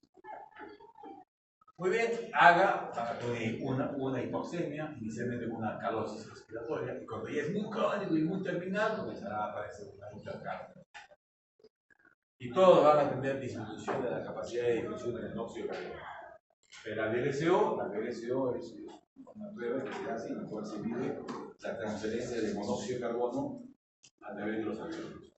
El monóxido de carbono es el mejor gas para medir la integridad del alveolo capilar, porque no requiere de concentración, ¿ya? Solamente requiere de su presencia y pasa. Entonces, la cantidad que pasa o que está afectada nos dice el porcentaje. Lo normal es que decir 80%. O sea, a veces en un tiempo yo tengo 90, 100, 50% está alterado para el clima. Solamente tengo una transferencia del 23%, o sea, el 80% está afectado. O sea, esto mide el porcentaje de alteración del compromiso pulmonar. Eso de la radiografía de 15-20 es 50-80. Eso es solamente en cuanto a imágenes, pero en cuanto al porcentaje de afectación del compromiso pulmonar es la capacidad de difusión de monóxido. Entonces, es bien importante, ¿no? Métodos invasivos para hacer el diagnóstico. Los métodos invasivos, como ustedes verán, invasivos, ¿no? Comenzamos con una broncoskopía. Una broncoskopía y hacer un lavado. Hacer un lavado y, si puedo, hago una biopsia, ¿no? Y el otro es una biopsia. Esto fue ideado, jóvenes, para ese grupo de idiopáticos, que era el que nos rompía la cabeza desde el año 1960. No, claro, en 60, 70, 80, 90, 2000, bueno, pero les digo que no sirve. O sea, los métodos invasivos, como la broncoskopía, el lavado bronquial, la biopsia transbronquial, fue creado para ellos, pero no sirve. Pero sí sirve para estudiar el grupo 1. O sea, excluir causas conocidas. Claro, porque si yo hago un lavado me sale CK positivo, ya está por el diagnóstico, ¿no? Me sale cáncer, células cancerosas, ya tendrán. Me sale cuerpos ferruginosos, asbestosis. Me sale partículas de sílice, es una silicosis. Entonces, es importante, me sale hongos, una tinción para neumotitis yerbersi, ya tengo un diagnóstico. Entonces, sirve para excluir causas infecciosas neoplasias, excluir formas tratables de niño, ¿sí? Muy bien, o sea, en otras palabras, el grupo 1. ¿Ya? Puedo hacer mediante la broncoskopía, el lavado, la biopsia, muy bien. Entonces, el lavado, acá se midió el CD4, el CD8, el CD17, se da fórmulas, a ver contiene enfermedad encajada. No sirve. Lo único que sirve es que si yo cuento macrófagos con hemosiderina, diagnóstico de hemorragia abierta. Si encuentro cuerpos ferruginosos, haz esto. Célula de Langerhans, histiocytosis de esto yo, todas esas, a veces unas 15 histiocytosis, yo tengo pacientes, son 15, y son, corresponde a la mitad del cuerpo abajo, porque es una enfermedad rara. Todos así tratados por tuberculosis. Y como no han mejorado, han acudido. Así que hemos hecho, después he hecho un lavadito, y bueno, obviamente de negativos, y todos tenían full histocitos. Entonces, la enfermedad de histocitos, el tratamiento es químico, ¿verdad? Lo cual es diferente para características. Patrón neutrofílico, ojo, FP. Patrón linfocítico, sarcoidosis, acá falta uno, neumonía de hipersensibilidad. ¿Ya? Entonces yo puedo tener un patrón new. Recuerden esto, la FPI ya he dicho que es más basal, ¿cierto? Y la neumonía de hipersensibilidad, fase fibrótica más apical. Entonces, pero lo puedo tener en el medio. Entonces no sé ni para acá ni para acá, en el medio. Yo veo un patrón new en el medio, y le hago un lavado. Y si me sale linfocitos, eso es neumonía de hipersensibilidad. No hay FPI con linfocitos. No hay FPI con linfocitos. Si yo tengo un patrón new y me salen neutrófilos, eso es FPI. Pero si me salen linfocitos, es hipersensibilidad. Es fácil.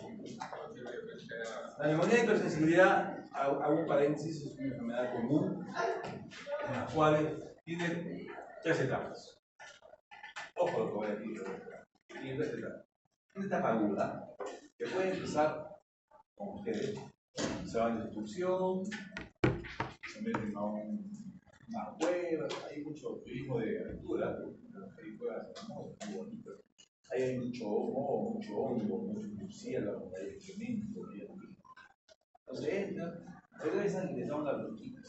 Después de dar una bronquitis, o sea, todo problema amarilla, verde, sibilantes, fiebre, bronquitis, hasta médica, o puede ser una neumonía, como identificado por una neumonía, pero tienen antibióticos, y eso va a pasar solo, o poco síntomas, porque así es. Etapa inflamatoria aguda. Vía aérea, parénquima, neumonía. Entonces, se pasa eso y te quedas con tos. 10, 15, 20 años. Tratamiento, ya se limpia el hospital, ya no hay tos de infiltración, verdosis, solo hay tos. Se catalogan como asmático. O sea, ustedes tienen 22, ¿no? Por ahí, ¿no? 20, 22, no, por ahí. 15 años, 35, 40 años, como asmático, 45 años, 48 años, me agito. 48 años, me agito. Los puntas, a los que están por ahí, una tomografía o capacidad de respetar. Entonces ya comenzó la fase simbiótica. Esa fase simbiótica dura 10-15 años. O sea, estamos en 48, ¿no? Más 10, 58, 60, 75, y entonces ya 75 está famosito. O sea, una enfermedad que ha durado un año. Y eso yo diagnostico todos los días. Todos los días.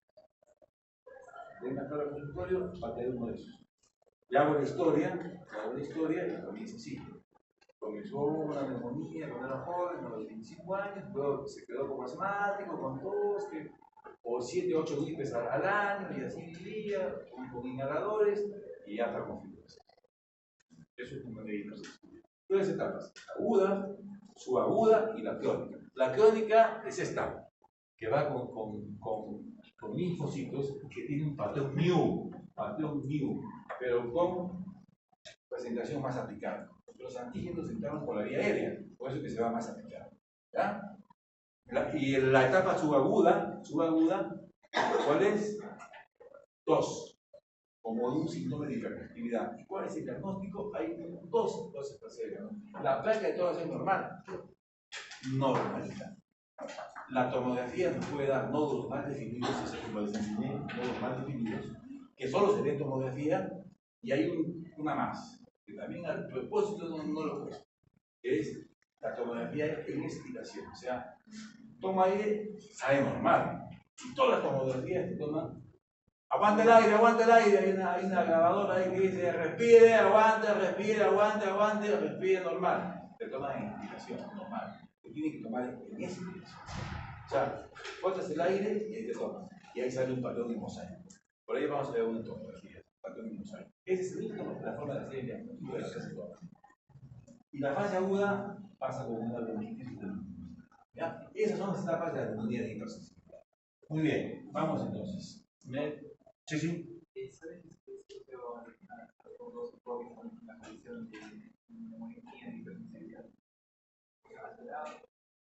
Perdón. ¿Sabes de qué se asociaba el COVID?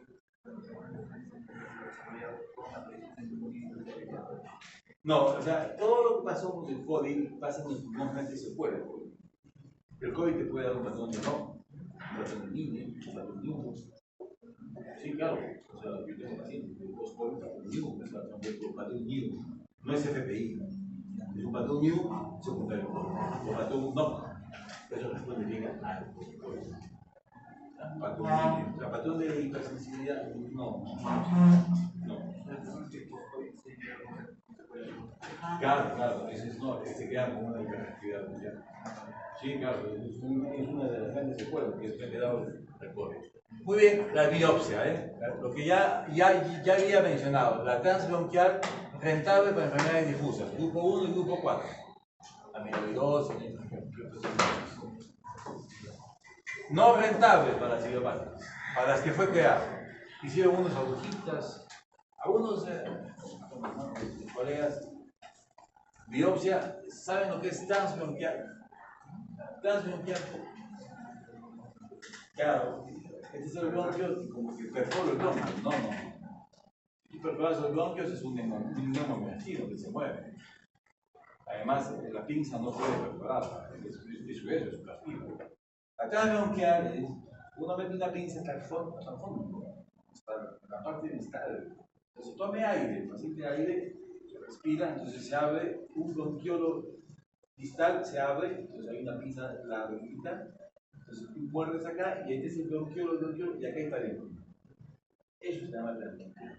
Sale un poquito, es tan poquito, como esta es una enfermedad heterogénea, no sirve ese poco contenido. O sea, transbronquial no es que tú metes acá en el bronquio y perforas el bronquio, no es eso.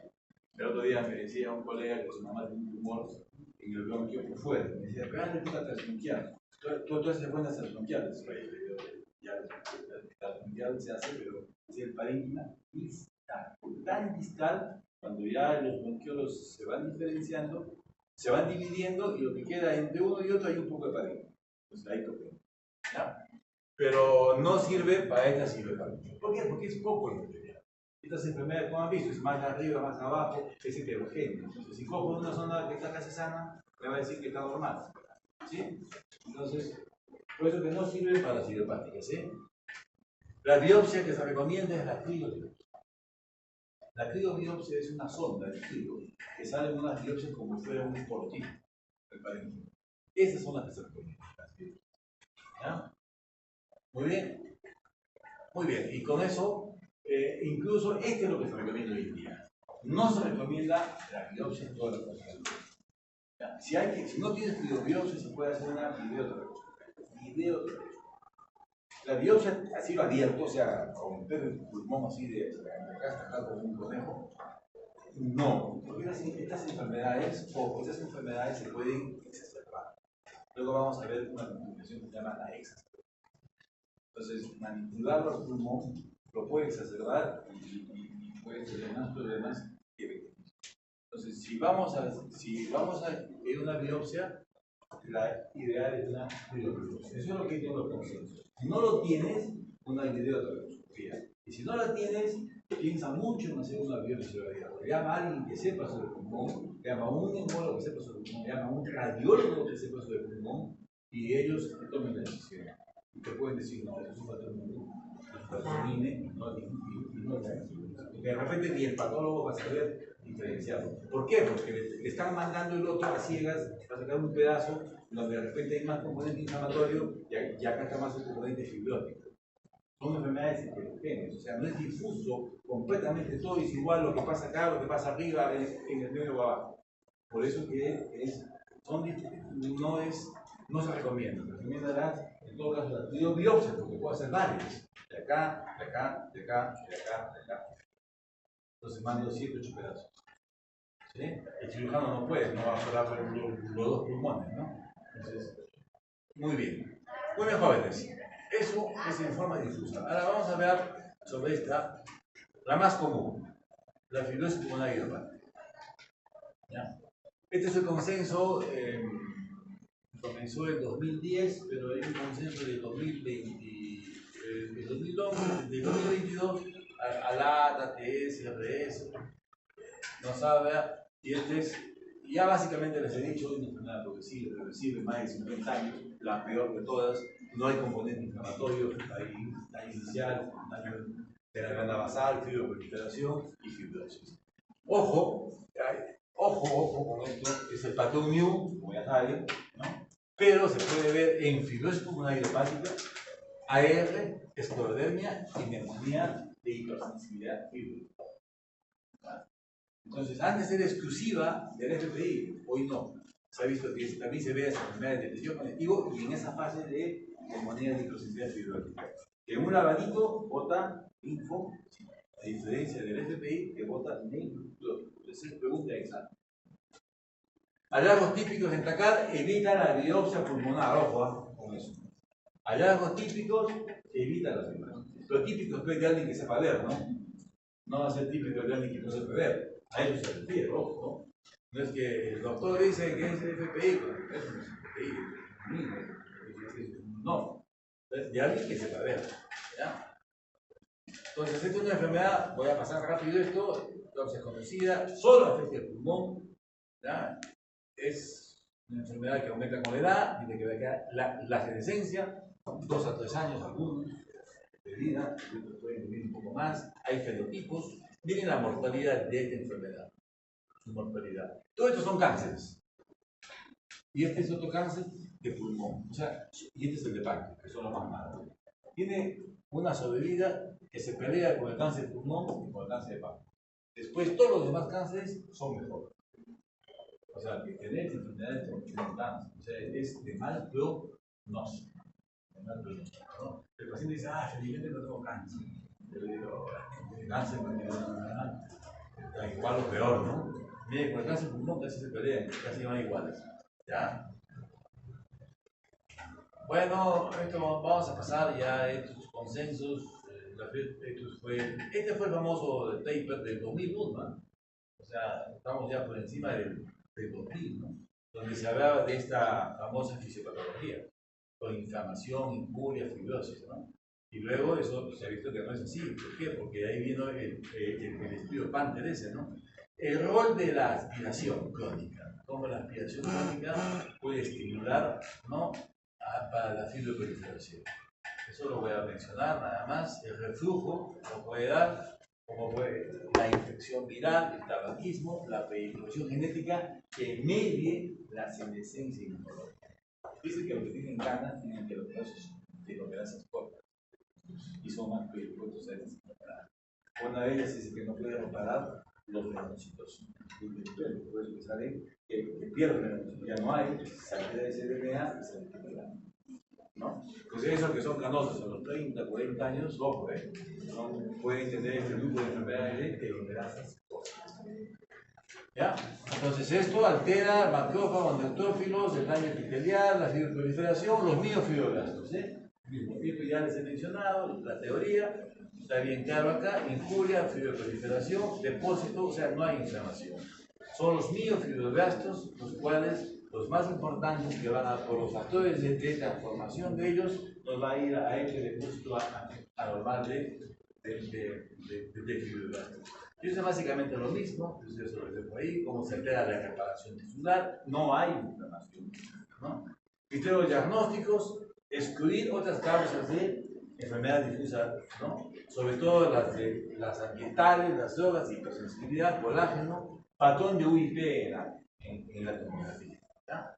En pacientes no biopsiados o cualquier que sí biopsia y que el patólogo te dice que puede ser un patrón de UIP. Pues son los criterios diagnósticos. Esta es una radiografía, como se puede ver, infiltrados subpleurales, reticulares y la tomografía. La tomografía hay que hacerla boca abajo. En estados iniciales boca abajo, para evitar todo el peso del pulmón. ¿Ya? Estos son las bronquiolectasias, patrón reticular, subpleural. Entonces este es un patrón fibroso. Esto como se ve en una...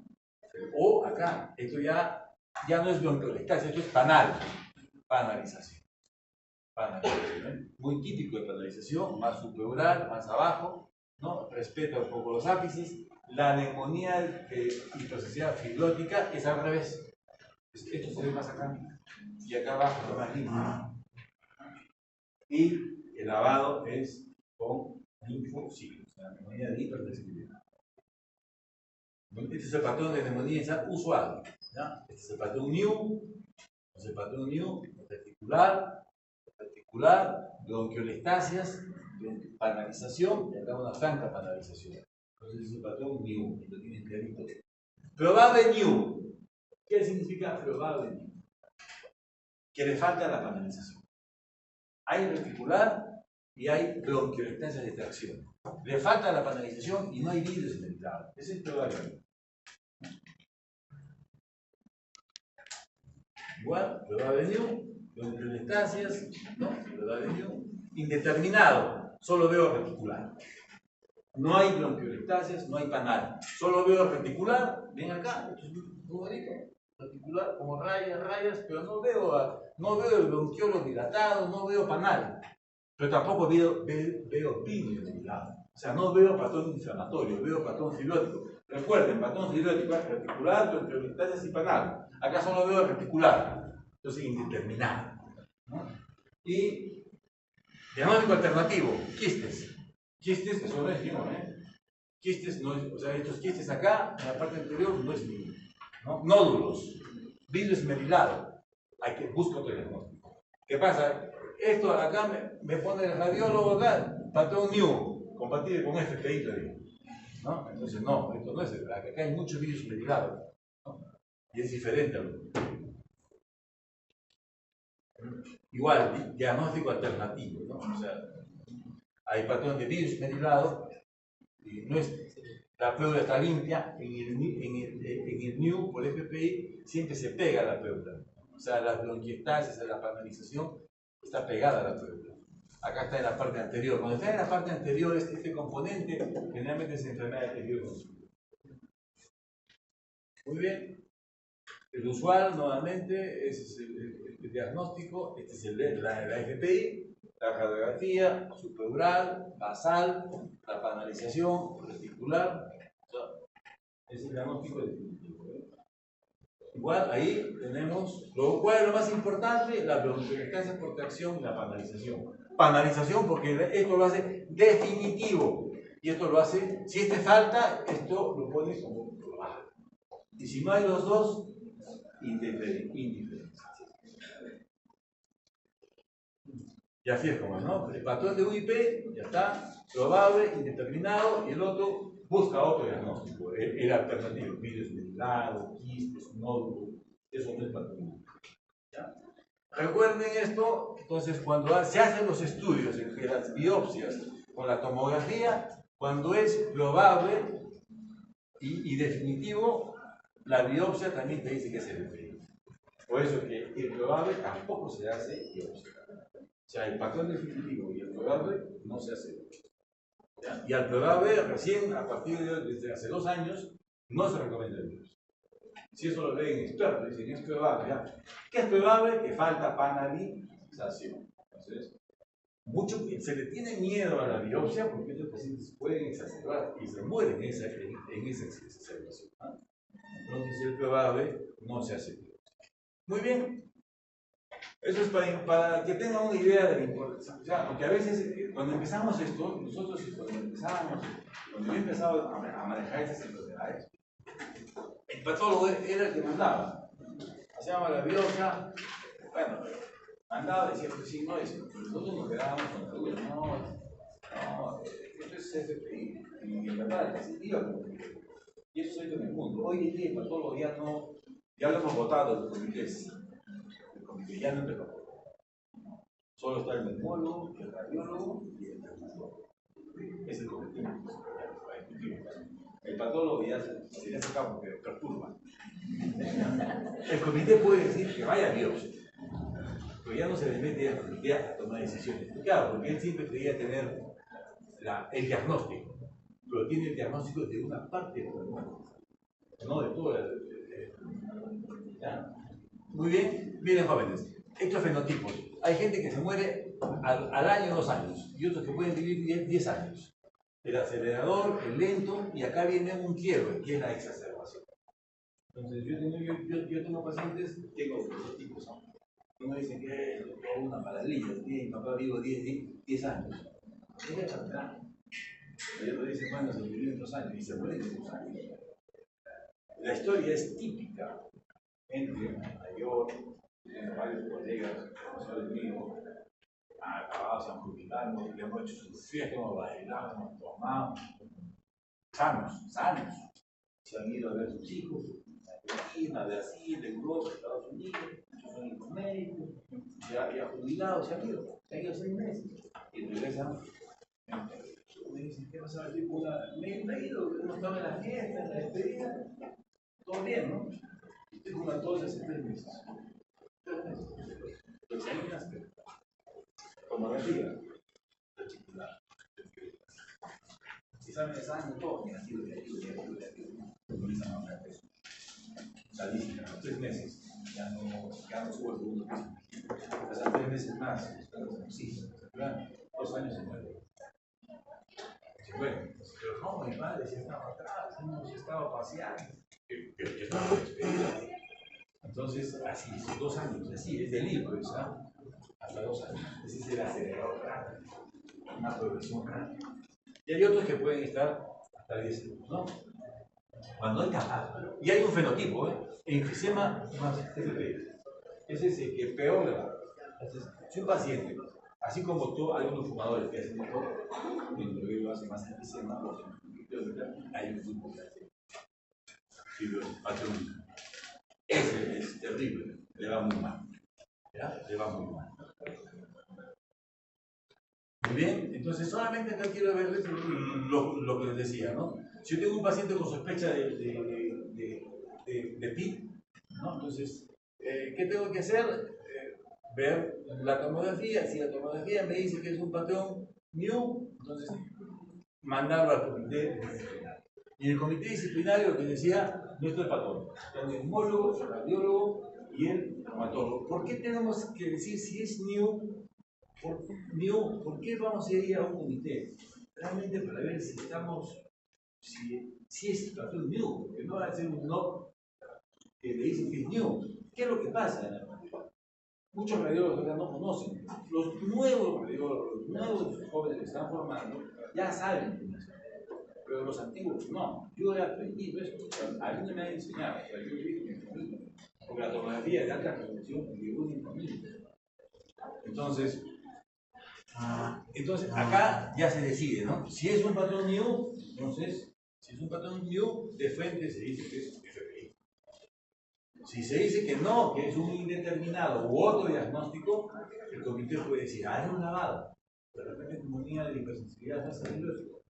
Si es patrón linfocítico, que es neumonía de hipersensibilidad. ¿Por qué? Porque está al medio, mira, acá está al medio. Entonces ya está, se hace un lavado. O, no, pues, no es ni un. Esto puede ser otra enfermedad, ¿no? Entonces vámonos por un lado. Y si hacemos la biopsia, ¿alguien sabe hacer tu biopsia? No. Sí, que lo haga él. No, una videotelescopía, pero lo más chiquito, lo más suavecito, y hay que decir, no te va a tomar la mano. Hay que tratar de no hacer solamente. ¿Ya? A eso se refiere el esto, ¿no? Muy bien, entonces el equipo multidisciplinario, ya saben quién lo conforma, ya nos va. Las complicaciones, Pues, claro, un paciente fibrótico puede ser cáncer, en un riesgo, pero lo que me importa acá es la exacerbación aguda. La exacerbación aguda es algo que quiebra la evolución y lo mata al paciente, lo mata. Y aparece como un cuadro gripal, tos, como gripe, tos, expectoración, más disnea, y el paciente lleva pues llega a la emergencia con leucocitosis, con PCR elevada, como si fuera una neumonía, una neumonía, leucocitosis. La radiografía va a haber infiltrados. Y acá, ¿qué hay que descartar? Infección, tromboembolia o insuficiencia cardíaca. Si no es ninguna de las tres, es una infección. Si no es neumonía, es neumonía. Si no hay una tromboembolia pulmonar, si no hay una insuficiencia cardíaca, eso es esa situación aguda. Es fácil, ¿no? Presión normal, función normal, exploración cardiológica, clínica, no es hipertenso, no está con falla cardíaca, no es por eso. Tromboembolia, ves con el dolor, tiene dudas con antiotén, género D, si todo es negativo, no es tromboembolia. Tiene punto amarillo, verde, no tiene, no hay. Si no hay infección, tienes dudas, haz una bronquoscopía para saber que no hay secreción turbulenta, sale agüita limpia. Entonces, eso es exasperación, y hay que impulsar.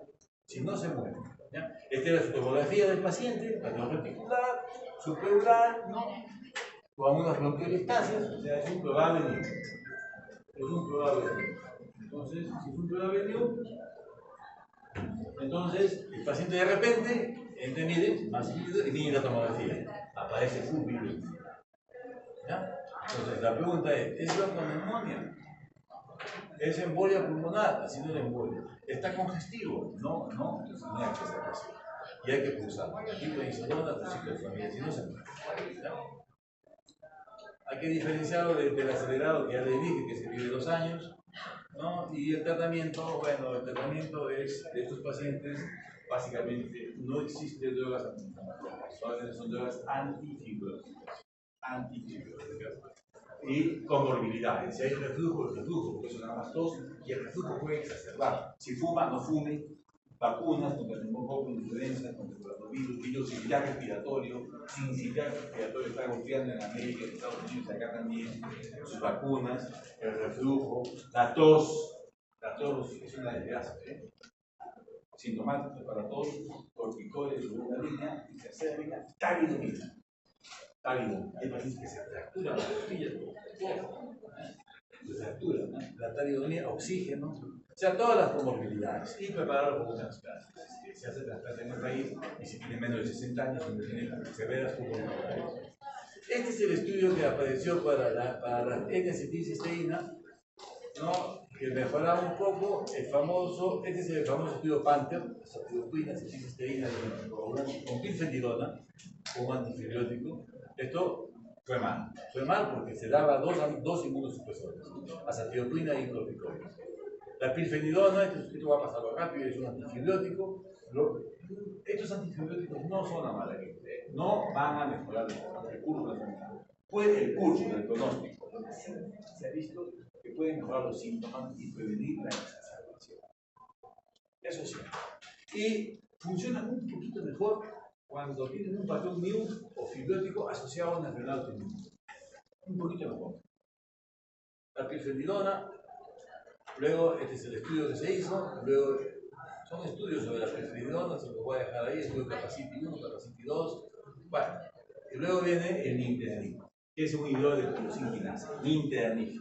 Es una droga que hemos tenido experiencia también en participar en este estudio, ¿no? Y en los estudios, y también ya en el mercado, CAROS, es un inhibidor de la angiogénesis, actúa sobre los factores estimulantes de los niños fibroblastos, ¿ya? Su gran inconveniente es la diarrea. La gente que tiene mucha diarrea. Pero tampoco no son una gama de cosas. ¿En qué se está trabajando? Lo que se está trabajando acá, están haciendo el cultivo de célula madre mesenquimada, o sea, una gelatina. ¿Sí?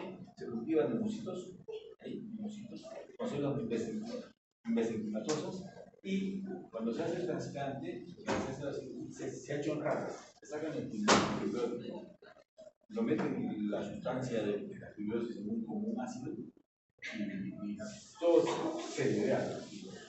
Los globos, los pasos, los meten en esta gelatina. Eso es un poco artificial. Esto se está trabajando con bioingeniería en animales. ¿Ya?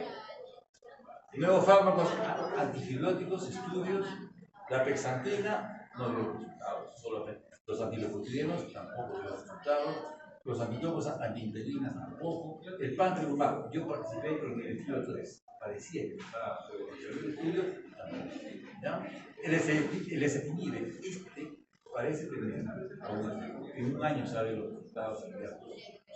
Y acaban de publicar en mayo de este año esta nueva Nierando Luminas, es un inhibidor de fosfodiesterasa. Este también, sí parece mejorar un poco más la capacidad de carboxar de su caso. Entonces, esto es lo que tenemos para FPI. Pifenidona, limpianid y Nierando. Muy bien. El oxígeno, pacientes trasplante pulmón, trasplante, pero el trasplante, miren, no es una maravilla, rehabilitación respiratoria, ¿no? Acá manejo de las comorbilidades, la exacerbación aguda, ya le dije corticoides, la hipertensión.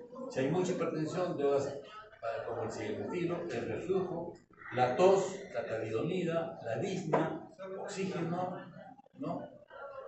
Muy bien, el trasplante, la sobrevida a los 10 años, 40% a los 5 años y 17% a los 10 años. O sea, tampoco, lo que pasa es que te vuelven a trasplantar.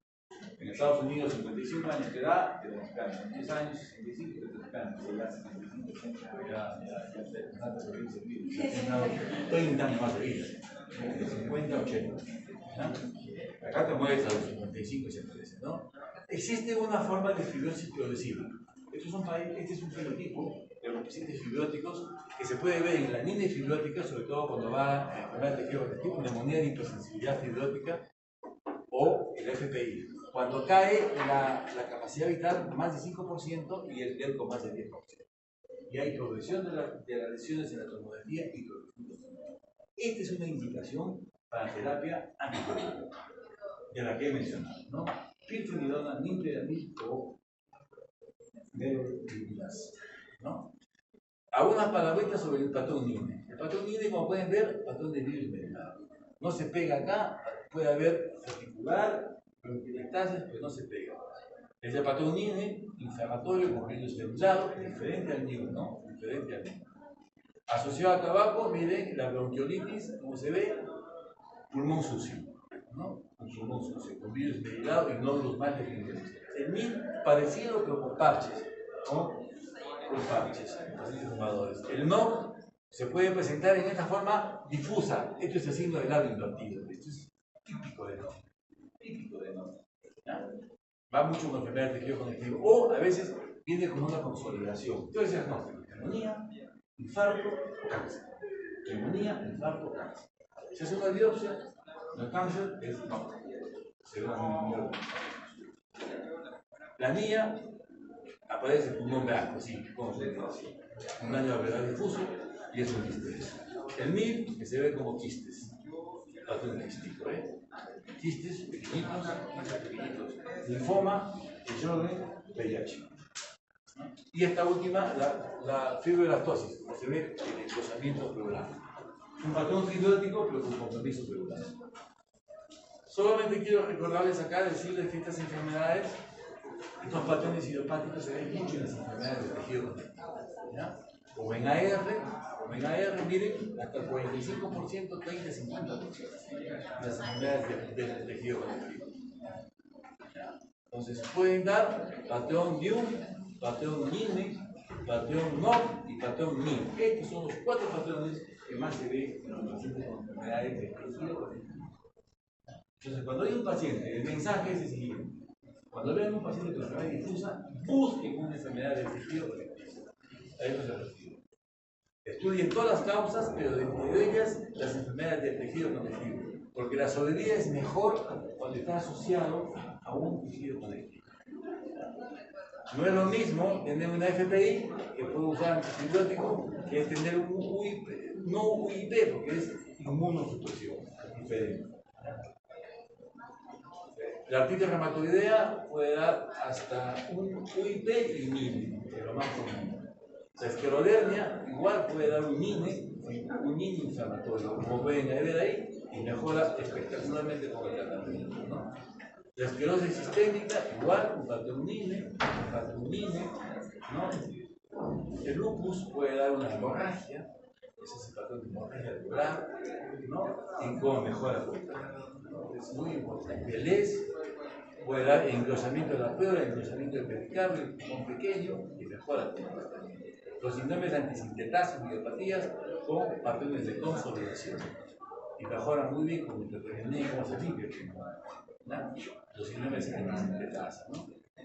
Entonces, siempre un paciente que tiene una enfermedad de tejido conectivo, que lo dé un equipo multidisciplinario, porque ahí podemos encontrar hasta un 30% de enfermedades de tejido conectivo.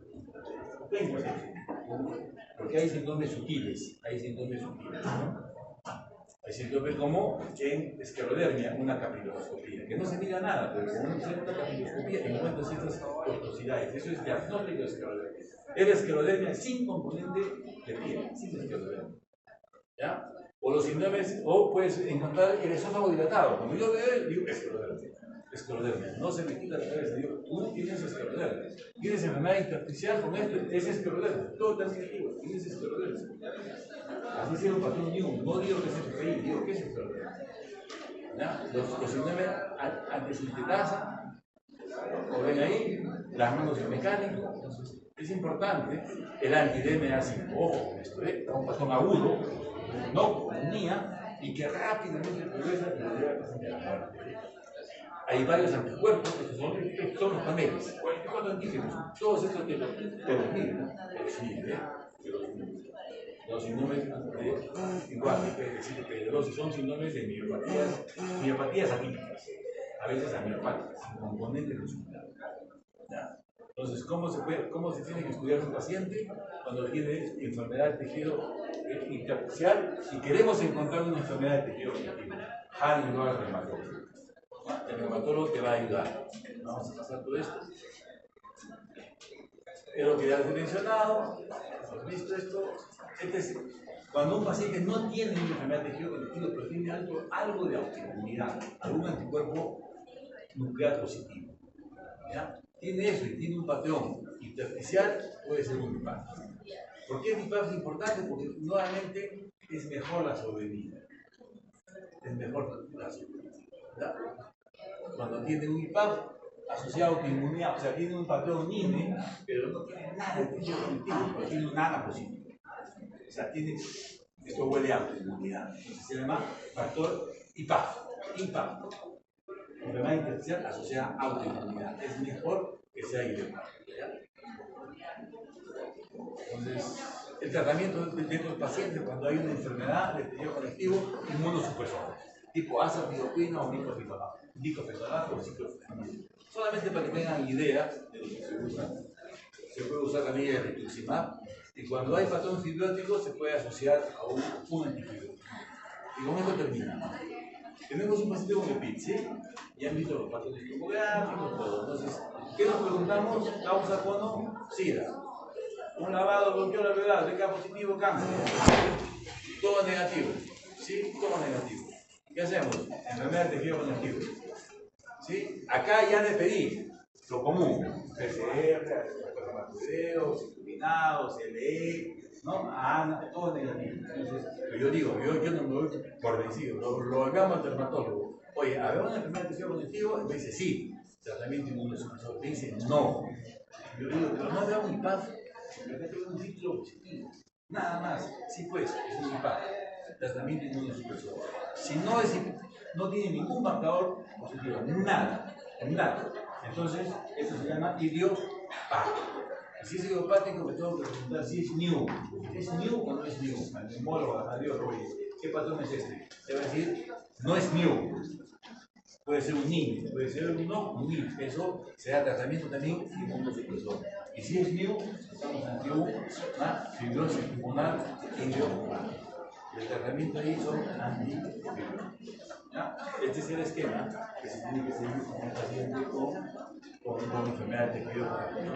Esto ya les he mencionado y ahí terminamos, ¿no? Cuando hay patrón fibrótico o alguna enfermedad inmune, se asocia un inmunosupresor con un antifibrótico, ¿no? O sea, un inmunosupresor, por ejemplo, AR, un NIU, un diclofenac con su pirfenidona. Muy bien, joven.